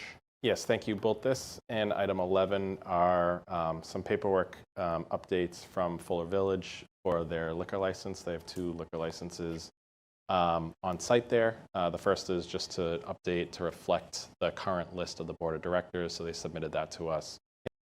And is to change their manager to properly identify the executive director, Molly Welch, who is their designated manager for purposes of their liquor license that they report to both the town and to the ABCC. So 2 documents, both need to be approved, and they'll be submitted to the ABCC for further approval, but they just reflect the current iteration of the board of directors for Fuller Village and then their active manager. Change to the board of directors at Milton Fuller Housing Corp. DBA Fuller Village. At the following location. Oh, at the following location. Well, I thought that was for the liquor licenses. I thought we were. It's the license carries for both locations. Oh, okay. All right. And to approve the liquor license for 1399 Blue Hill Ave and the liquor license for 1372 Brush Hill Road. Second. Made and seconded. Mr. Milano, were those good for you for the motions? Yep, we're reflecting the Board of Directors change. All good. Okay, this will be a roll call vote. Mr. Wells? Yes. Ms. Hegarty? Yes. Mr. Daly? Yes. And myself, yes. Item 12. We'll have to take item 11 now. Oh, we have to take item 11 now. It's two separate votes, two separate Well, I feel like, submittals. okay, so then item 11, I'll take a second motion on that one. So I'd like to make a motion to approve the change of manager at Milton Fuller Housing Corp., DBA Fuller Village, with the liquor license for 1399 Blue Hill Ave and the liquor license for 1372 Brush Hill Road. Second. Got the thumbs up from Mr. Milano. Any further discussion? This is a roll call vote. Mr. Wells? Yes. Ms. Hegarty? Yes. Mr. Daly? Yes. And myself, yes.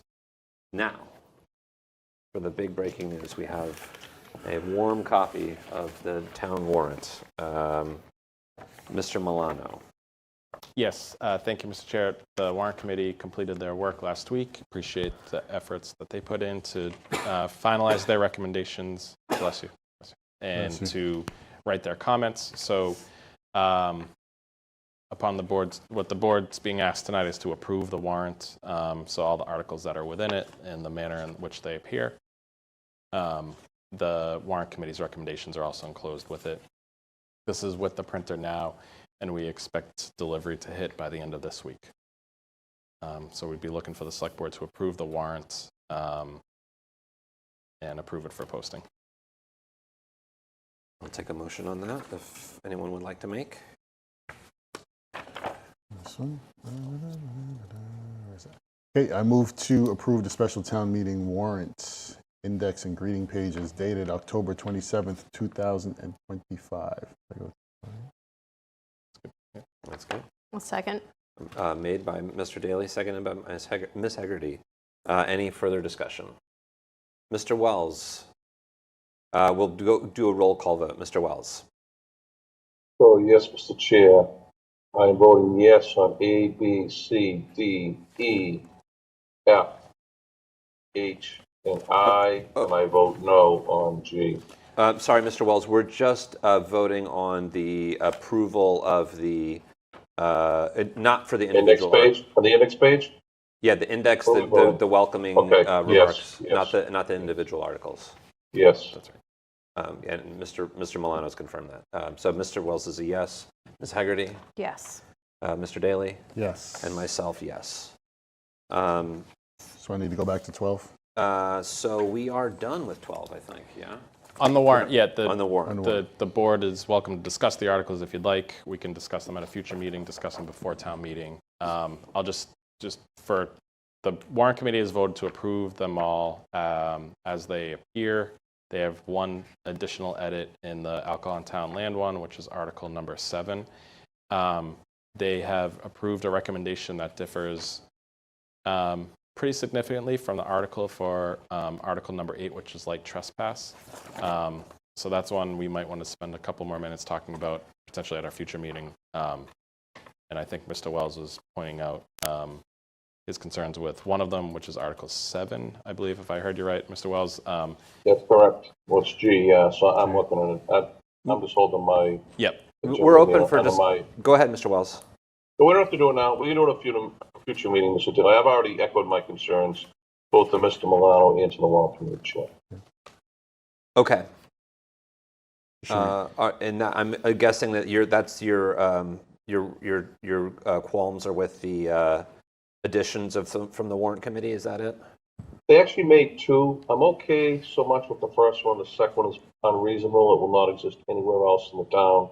It doesn't exist in any licensed premises we have. It exists in no liquor licenses that we give in private entities, and it does not exist for anyone who applies for a liquor license for indoor sale of alcohol on town property. So I did, as Mr. Milano knows, I don't know what they were thinking, but it's more of an operational, ideological type of change to them and something that does not exist at all in this town. That's my concern on it. Okay, thank you, Mr. Wells. We are open for discussion if anyone has additional thoughts about that article or other articles.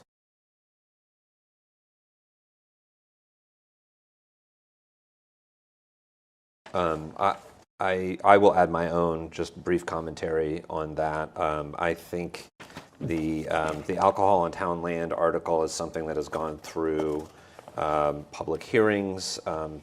We've had comment from a number of folks on both sides of this issue. I think, when you have an article that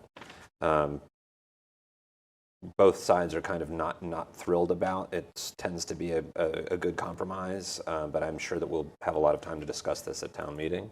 So I don't know that it makes sense for us to delve into it too much. On the lighting bylaw changes, I would like to review what the warrant committee has done here myself a bit further before I comment on them. I was before the warrant committee, that last week? I think it was last week. Yeah, last week to discuss this, and I know that their general feelings on this were that it blended both a light trespass element as well as a nuisance element. And they were concerned that we were, what do they call that, dark skies provision. So I think that they were trying to limit the scope a little bit more there. But I have to admit that I haven't read through their final version yet, although I did speak to the warrant committee chair on Friday. So those are my quick comments on those.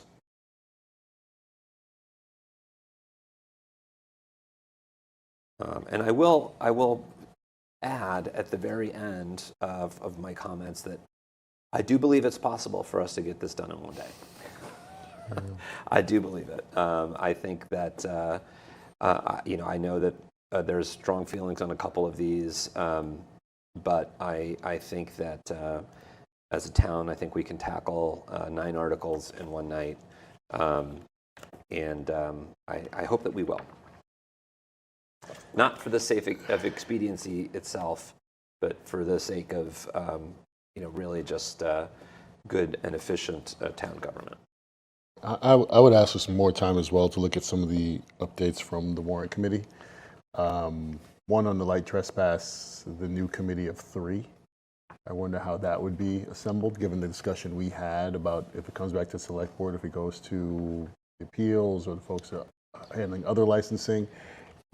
So I think that's for perhaps another night with some more time. Yeah. The alcohol on town land, I think that just deserves a little bit more space because we've gone For back sure. with that, back and For forth sure. with that often. So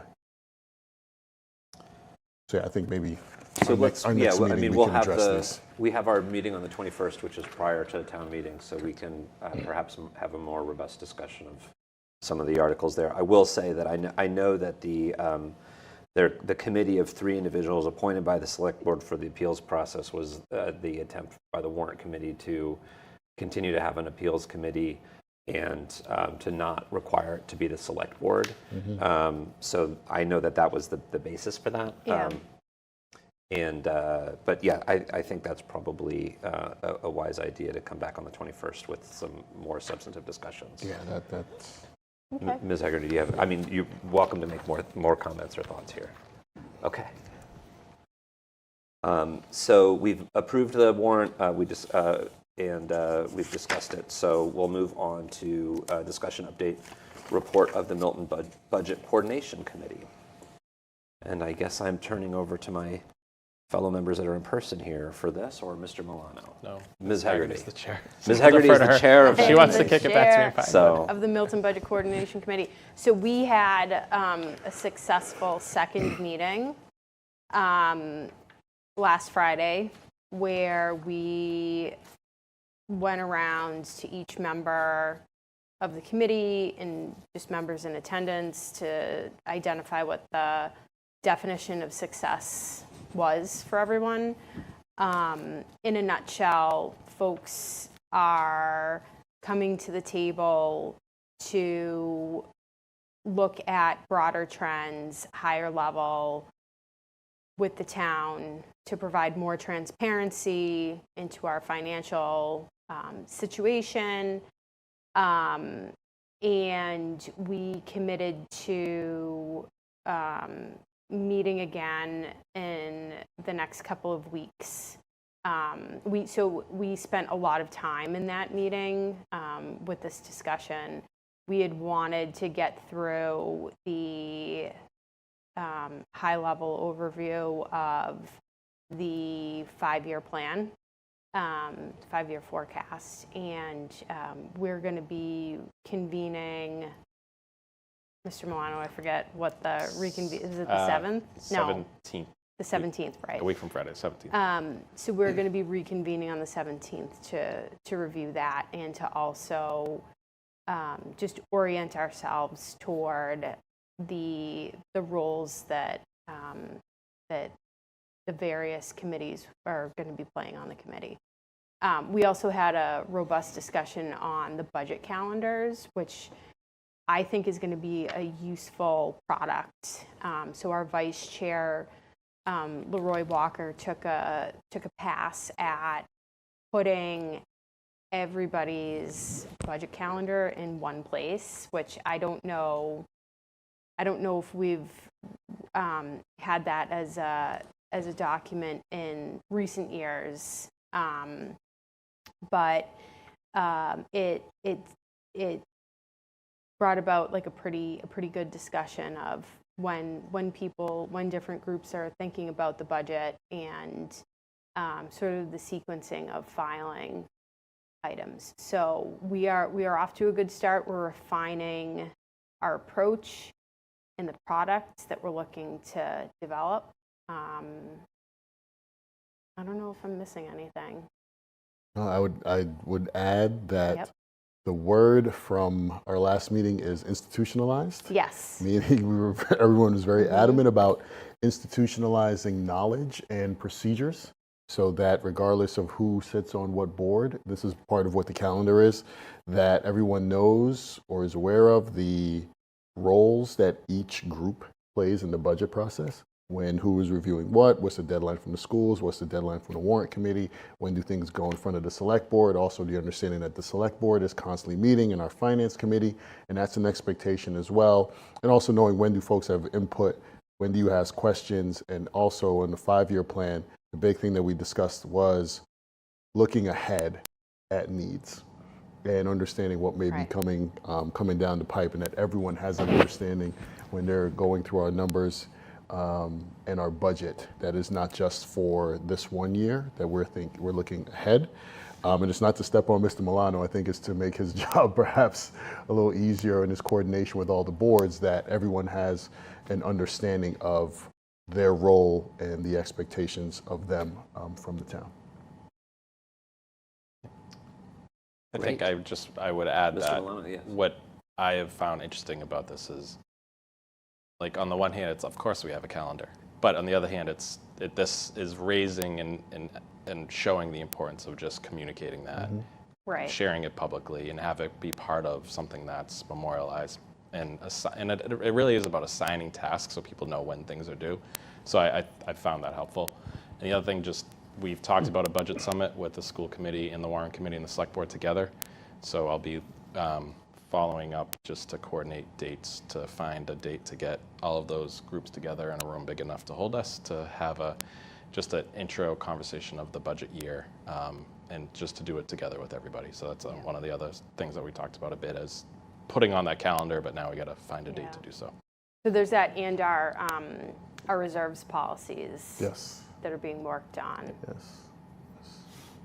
that are going to be crucial for our path forward, and keeping us on stable footing, especially over the next few years as we manage what we've got from the override and making sure that we're rebuilding our reserves going forward and not drawing everything down. Well, I don't have any questions immediately, but I think this is such important and critical work, and so I really thank both of you and all of the members of the committee for putting this effort in. We have a great cross-section of people from town hall and from the various elected boards and elected and appointed boards and committees. I'm just really delighted to hear that. So congratulations on your appointment as chair and for your first report out. So we look forward to hearing more from this group. I'm guessing that in terms of both that calendar and some of these documents and ideas are going to be important for us to communicate out to the sort of town more broadly. So having a dedicated page maybe for this committee. I don't know if that's happened already. I haven't perused our town website recently. The committee has a page. It's not yet populated with information, but Okay. that was We're the still other. we're working on products. Yep. We're- No pressure. No That was time definitely the pressure, other but- theme. We're was forming. communication. Okay, The team great. is forming. Yeah. I appreciate that very much. I have no further questions on that. Mr. Wells, I don't see your hand up, so I'm guessing that we're good to go. Mr. Milano, to item 14, East Milton Fire I'm all Station. set. Thank you, Mr. Wells. East Milton Fire Station RFP and visioning session. Thank you, Mr. Chair. We're working with MAPC to hold that. We've targeted the date of November 10th, but we should be able to announce that publicly and officially this week, and then we'll start sharing that and advertising it to invite folks out to that to talk about the future of the East Milton Fire Station property. Mr. Wells. Thank you, Mr. Chair. So I just want to retouch back on this, and I listen intuitively, especially when members start talking about the need for dollars and additional revenues and reserves. I just want to go back to this because Member Daley and Member Haggerty, they were not here when we first talked about selling this. I know that I believe Chair Walsh from the Fire Station Building Committee has already been in to voice his strong support for selling it. It's a unique piece of property. There isn't a lot to do with it. My concern is, I'm sure some of the members have seen, and this happens, we don't manage the town on Facebook, but there have been a lot of posts about, we'll save the fire station, do this and that, blah, blah, blah, blah, blah. I go back to, and I'm not being disrespectful, I want Miss Haggerty to get home and get the reason why. Again, to my initial point that I made a couple of weeks ago, we did go to town meeting to borrow $1 million when we bought the property, where the new engine 2 is going to, East Milton Station is going to be housed, with the assurance to the town meeting that we would return. My second point is, as we know from, and you and I, Mr. Chair, know because we were the only two left over there, we did put on an RFQ. Is that what it was? Did we put an RFQ or an RFP, Mr. Milano? Request for expressions of interest. I'm Yeah, not sure the express- So an acronym, but RFI? Yeah, No, that's an RFI. request for information. Right, so we do know there is commercial interest in it, is it going to be, I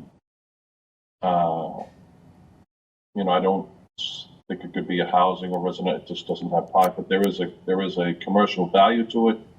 And I just reiterate this at this point because Mr. Milano, when you get into these visioning sessions, people can have a wide variety of ideas. The important thing to remember here is that we have an asset where I'm not usually an advocate for selling assets, but to me, I gave my word. I intend to fight for that. I do live in East Milton, so I get it, but they are getting a brand new facility. And as Ms. Haggerty just said in a roundabout way, but I believe she'll agree with me, is that every dollar we can get, each and every dollar that we can recoup, we don't get a lot of opportunities for commercial dollars here. We need to capitalize on it. We're never going to have a social plaza. We're never going to have a legacy place. I don't think we'll ever have a Whole Foods, highly unlikely, but this is a building that will remain because of its historic significance. The outer look will look, the frame will have to remain, but to try and keep it with the work that it needs so far, I think I think that when we get to this vision, I for one, intend to reiterate to my residents, neighbors, our residents, neighbors, not mine, ours, exactly this. This is a situation where We needed to find out. It took years, as you heard me say, both Mr. Zoll and Mr. Daly were with the groundbreaking. It took years to find the location that they finally got to put one. I don't know if they, for a long time, I never thought we would get a fire station. So that's just, I want to reemphasize this, because before we start to go down a road that, we're looking at a multitude of possibilities here. This is a limited structure, but it does have commercial value, and I think, and we did borrow that $1 million, and I just don't want to lose sight of that. So I'm sorry I was long-winded on that one. So thank you, Mr. Chair. No, thank you, Mr. Wells. Other thoughts? I would add on to what Richard has just said. I've been sent and I've seen some of the discussion about the town keeping it, refurbishing it, changing it into something else. And it's not that it's impossible, it's that does come with great expense to the town, potentially. It is a very unique building, having been a fire station. The floor is very unique, what's under the floor is very unique. And so the town management of it would be particularly arduous, I think, in the long run. So we're not saying no, we are saying it is very difficult and improbable, and part of this visioning is seeing what is possible and what is best. And I think all of us on this board, we very rarely walk in here with just one idea in mind. And we are willing to work through the issues, which is why we're starting with the visioning. We're not going to make any decisions without input from the town, and I'm sure the residents and everyone else would also hear our feelings on what's possible for that location as well. Agree. I mean, I think that, if we do end up selling the property, it will be valuable for us to understand from the residents who live nearby and from the residents who live around town what type of commercial use we would like to see in that spot. I think that's very valuable feedback. And yeah, I just generally agree with everyone. Thank you, Ms. Eggerty. I don't have much to add. I think Mr. Wells said most of what I feel as well. Only that I think that I won't meander on that one. I have nothing further to say, but I'm glad that we've got that scheduled for November 10th. And I think if folks are interested in that, please attend. Please write us and ask questions. We're always happy to respond. All right. No further discussion. We'll go to item 15. Do we need to approve it? Oh, do we need to approve the visioning session? No. No. We're good. So one-day liquor license. Does anybody feel like making a motion on this one? Yes, move to approve the one-day liquor license for the Mary May Binney Wakefield Arboretum at 1465 Brush Hill Road on October 18th, 2025 from 1 p.m. to 4 p.m. for October Family Fest. I'll second. Made by Mr. Daly, seconded by Ms. Hegarty. Any further discussion? I will just add, if you haven't been to this Arboretum, it is really a gem in Milton. It's gorgeous. And I went for the first time a couple of years ago, and I've been back a few times since then. I was stunned. I didn't know that it was there, and it's a real jewel that we have in town. So, barring any further discussion, we will go to a roll call vote on this. Mr. Wells. Yes. Ms. Hegarty. Yes. Mr. Daly. Yes. And myself, yes. We now have item 16, discussion approval application to use Manning Park by the Milton Chamber of Commerce, 555 Adams Street, for the Halloween stroll and holiday stroll and tree lighting. Any discussion about this, or shall we go to a motion? Make a motion, Mr. Chair. Okay. All right, move to approve the applications to use Manning Park by the Milton Chamber of Commerce, 555 Adams Street for the following events. The Halloween stroll, Saturday, October 25th, 2025 from 3 p.m. to 5 p.m. The holiday stroll and tree lighting, Saturday, December 6th, 2025, 3 p.m. to 5 p.m. Second. Made by Mr. Daly, seconded by Ms. Hegarty. No further discussion. One point, Mr. Yes, Chair. Mr. Sorry, Wells. Mr. Chair. Just for Mr. Milano, can we please, we've discussed this repeatedly. Let's get those permanent planters in place. I think we took a vote on this, and we didn't want to approve anymore. And I looked at what we did for the back to business. It wasn't exactly what you need. I want to get those security measures in place, both on the post office side and the Adams Street Granite side.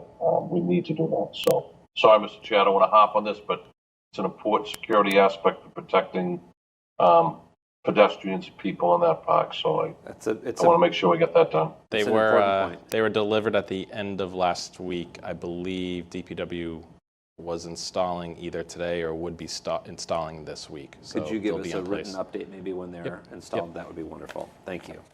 Okay. Thank you, Mr. Chair. Sorry. Thank no, you. I just no wanted problem to at all, reiterate Mr. that. Wells. It's an important point. But if there is no further discussion, we can move to a roll call vote. And Mr. Wells, I will go back to you. Yes. Ms. Hegarty, Yes. Mr. Daly, Yes. and myself, yes.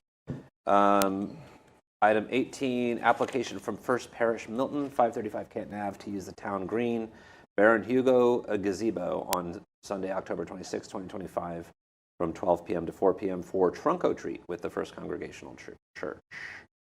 I'll take a motion on this one unless there's any discussion. That sounded like a motion. If that was a motion, I'll second it.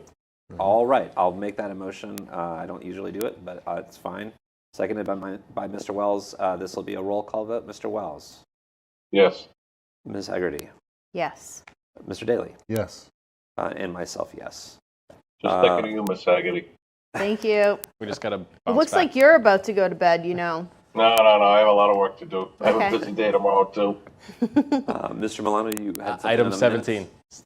Item oh, I Yeah, we missed. I missed item 17 somehow. Yeah.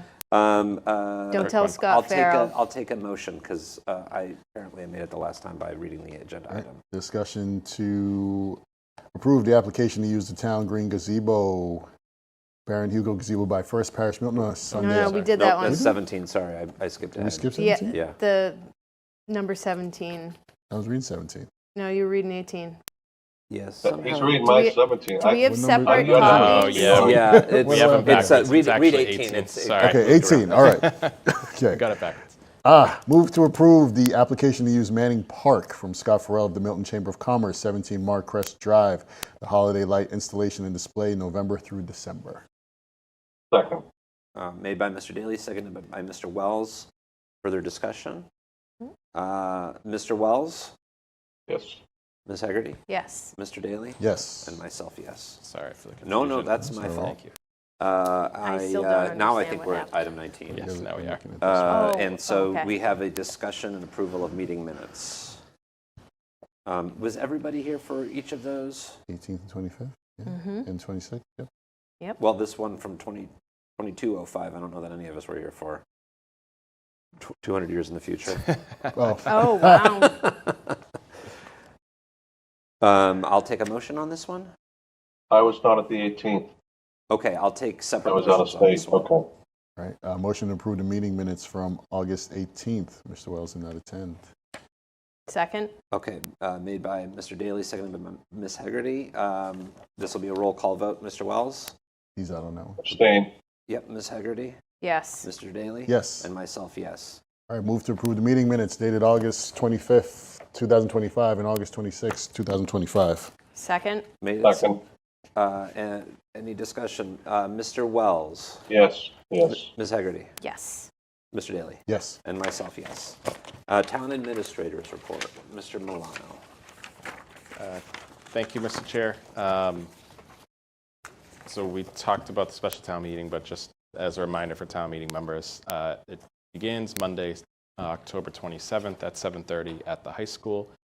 Please put it in your calendar. If you have not, the warrant will be up on the website tomorrow, posted, and in the mail, and should be in mailboxes this week. We do have a number of board and committee openings that on our website. If you go to the board and committee page, the active openings are listed. In particular, the chair of the Historical Commission, Steve O'Donnell, asked me to plug the Historical Commission as one of particular fun. If you want to join that one, they're a good group. But the full list of openings is on our page. If you're interested, if you're not really sure what you'd like to serve in, reach out to our office and we can give you some guidance and give you some ideas. We did receive a liquor license application for the new restaurant at 10 Bassett Street. under the name of Marbella. So we will be opening the public hearing for that liquor license application at the Select Board's meeting on October 21st.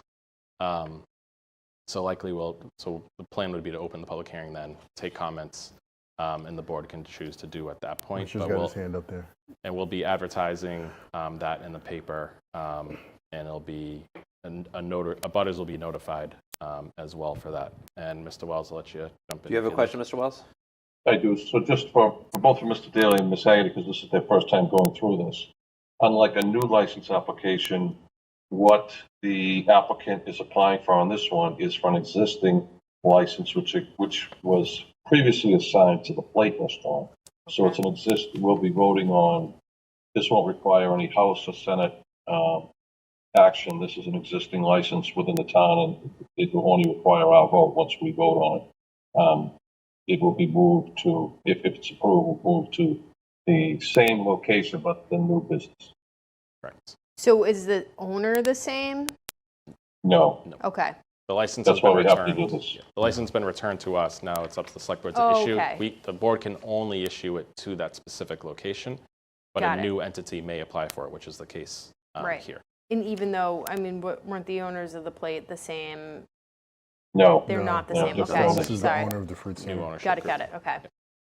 If I may, Mr. Chair, just to follow up on that, so for both Go ahead, Mr. Wells. Daly and Ms. Haggerty, a similar situation exists at, am I right, Mr. Mullin, 1 Elliott Street. We have not voted one, but a license was approved by the legislature for that location. And for that location only, but no one has applied to put it in use. The Bank of America building? The No, building across the across the street. street. Across the street. Yeah, The Yeah, Fitness Unlimited Muscle building. and Flow. Okay. that is correct. Well, I might go to Muscle. Thanks, that's all I had. Thank you. Thank you. Excellent pour. Two just fire station project updates related to East Milton fire station groundbreaking. We appreciate the fire station building committee for inviting us and others, and that was held last Friday. It made it into the Milton Times, so we're excited that that project is continuing to progress.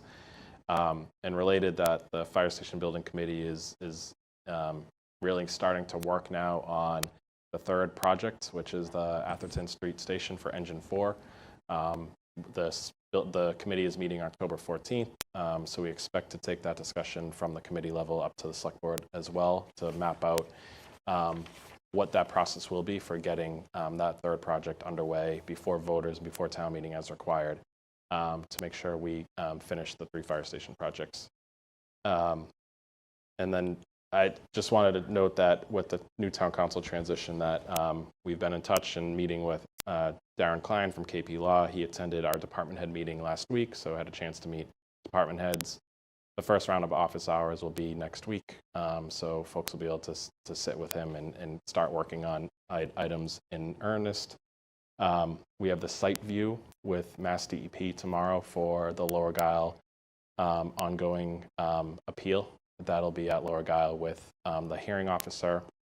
That's at 10 a.m. tomorrow.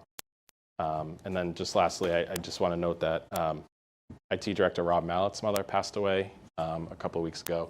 The services are this week in South Carolina. There will be a service in November, I believe, at St. Agatha's. So condolences to Rob and his family. He is down in South Carolina for the week.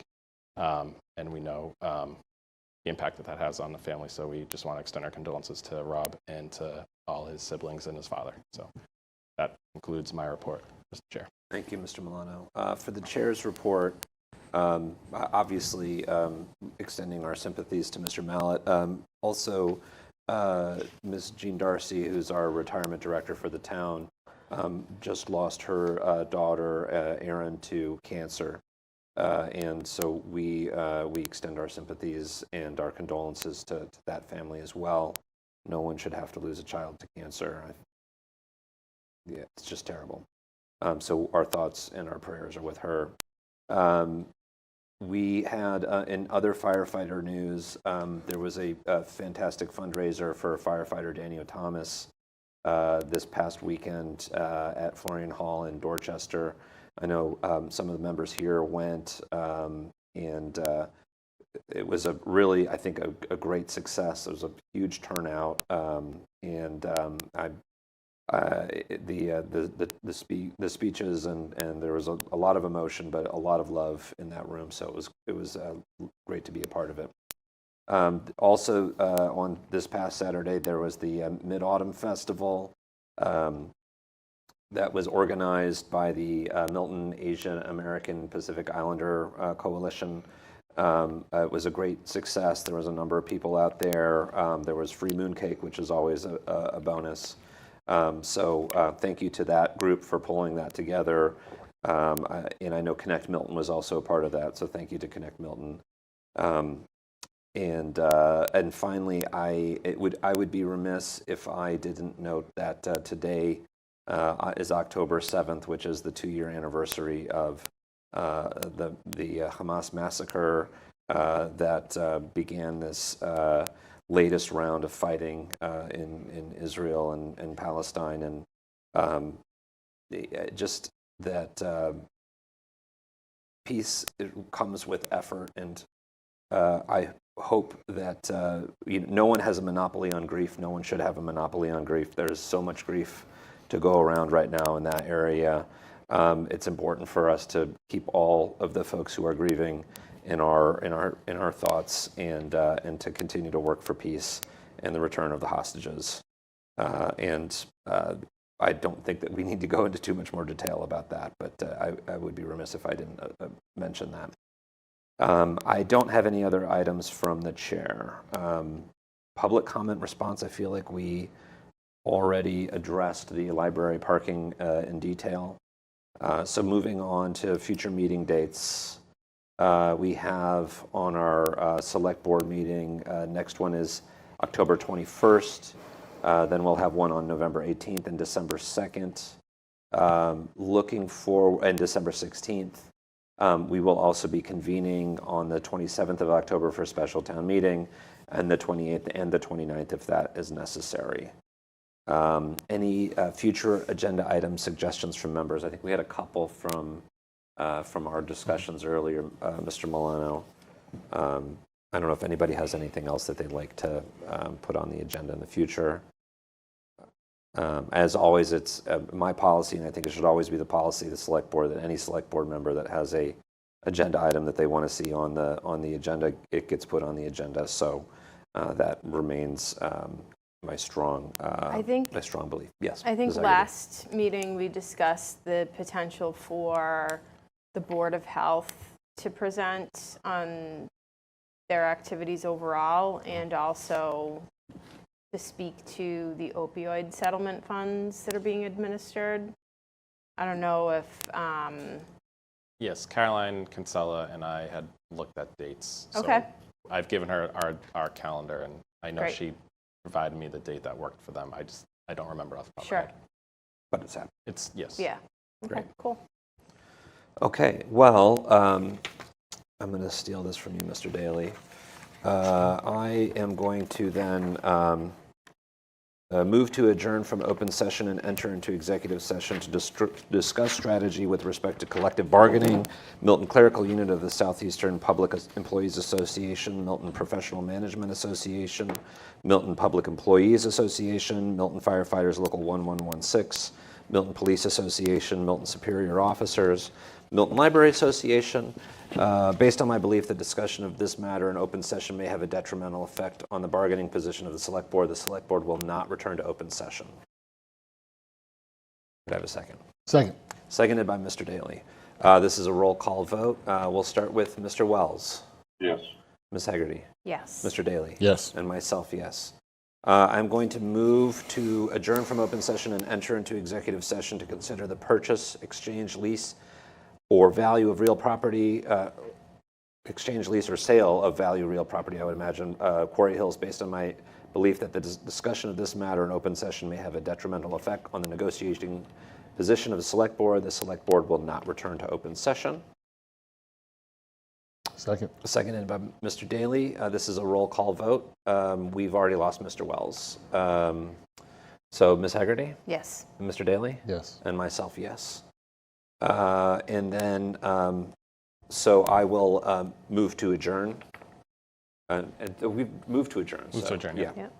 So again, move to adjourn. We don't have Mr. Wells online anymore, so we can just do this vocally. Second? Yes, we need a second. And then all in favor? Aye. I am going to now call to order a meeting of the Governor Stoughton trustees. Now I will move to adjourn from open session for the Governor Stoughton trustees and enter into executive session to consider the purchase, exchange, lease, or value of real property, town farm, based on my belief that discussion of this matter in open session may have a detrimental effect on the negotiating position of the Governor Stoughton Trust. The trustees of the Governor Stoughton Trust will not return to open session. I need a second. Second. This is a roll call vote. Ms. Haggerty, Yes. Mr. Daly, Yes. and myself, yes. I will move to adjourn. Second? And all in favor? Aye. All right. Thanks, everyone, for joining us.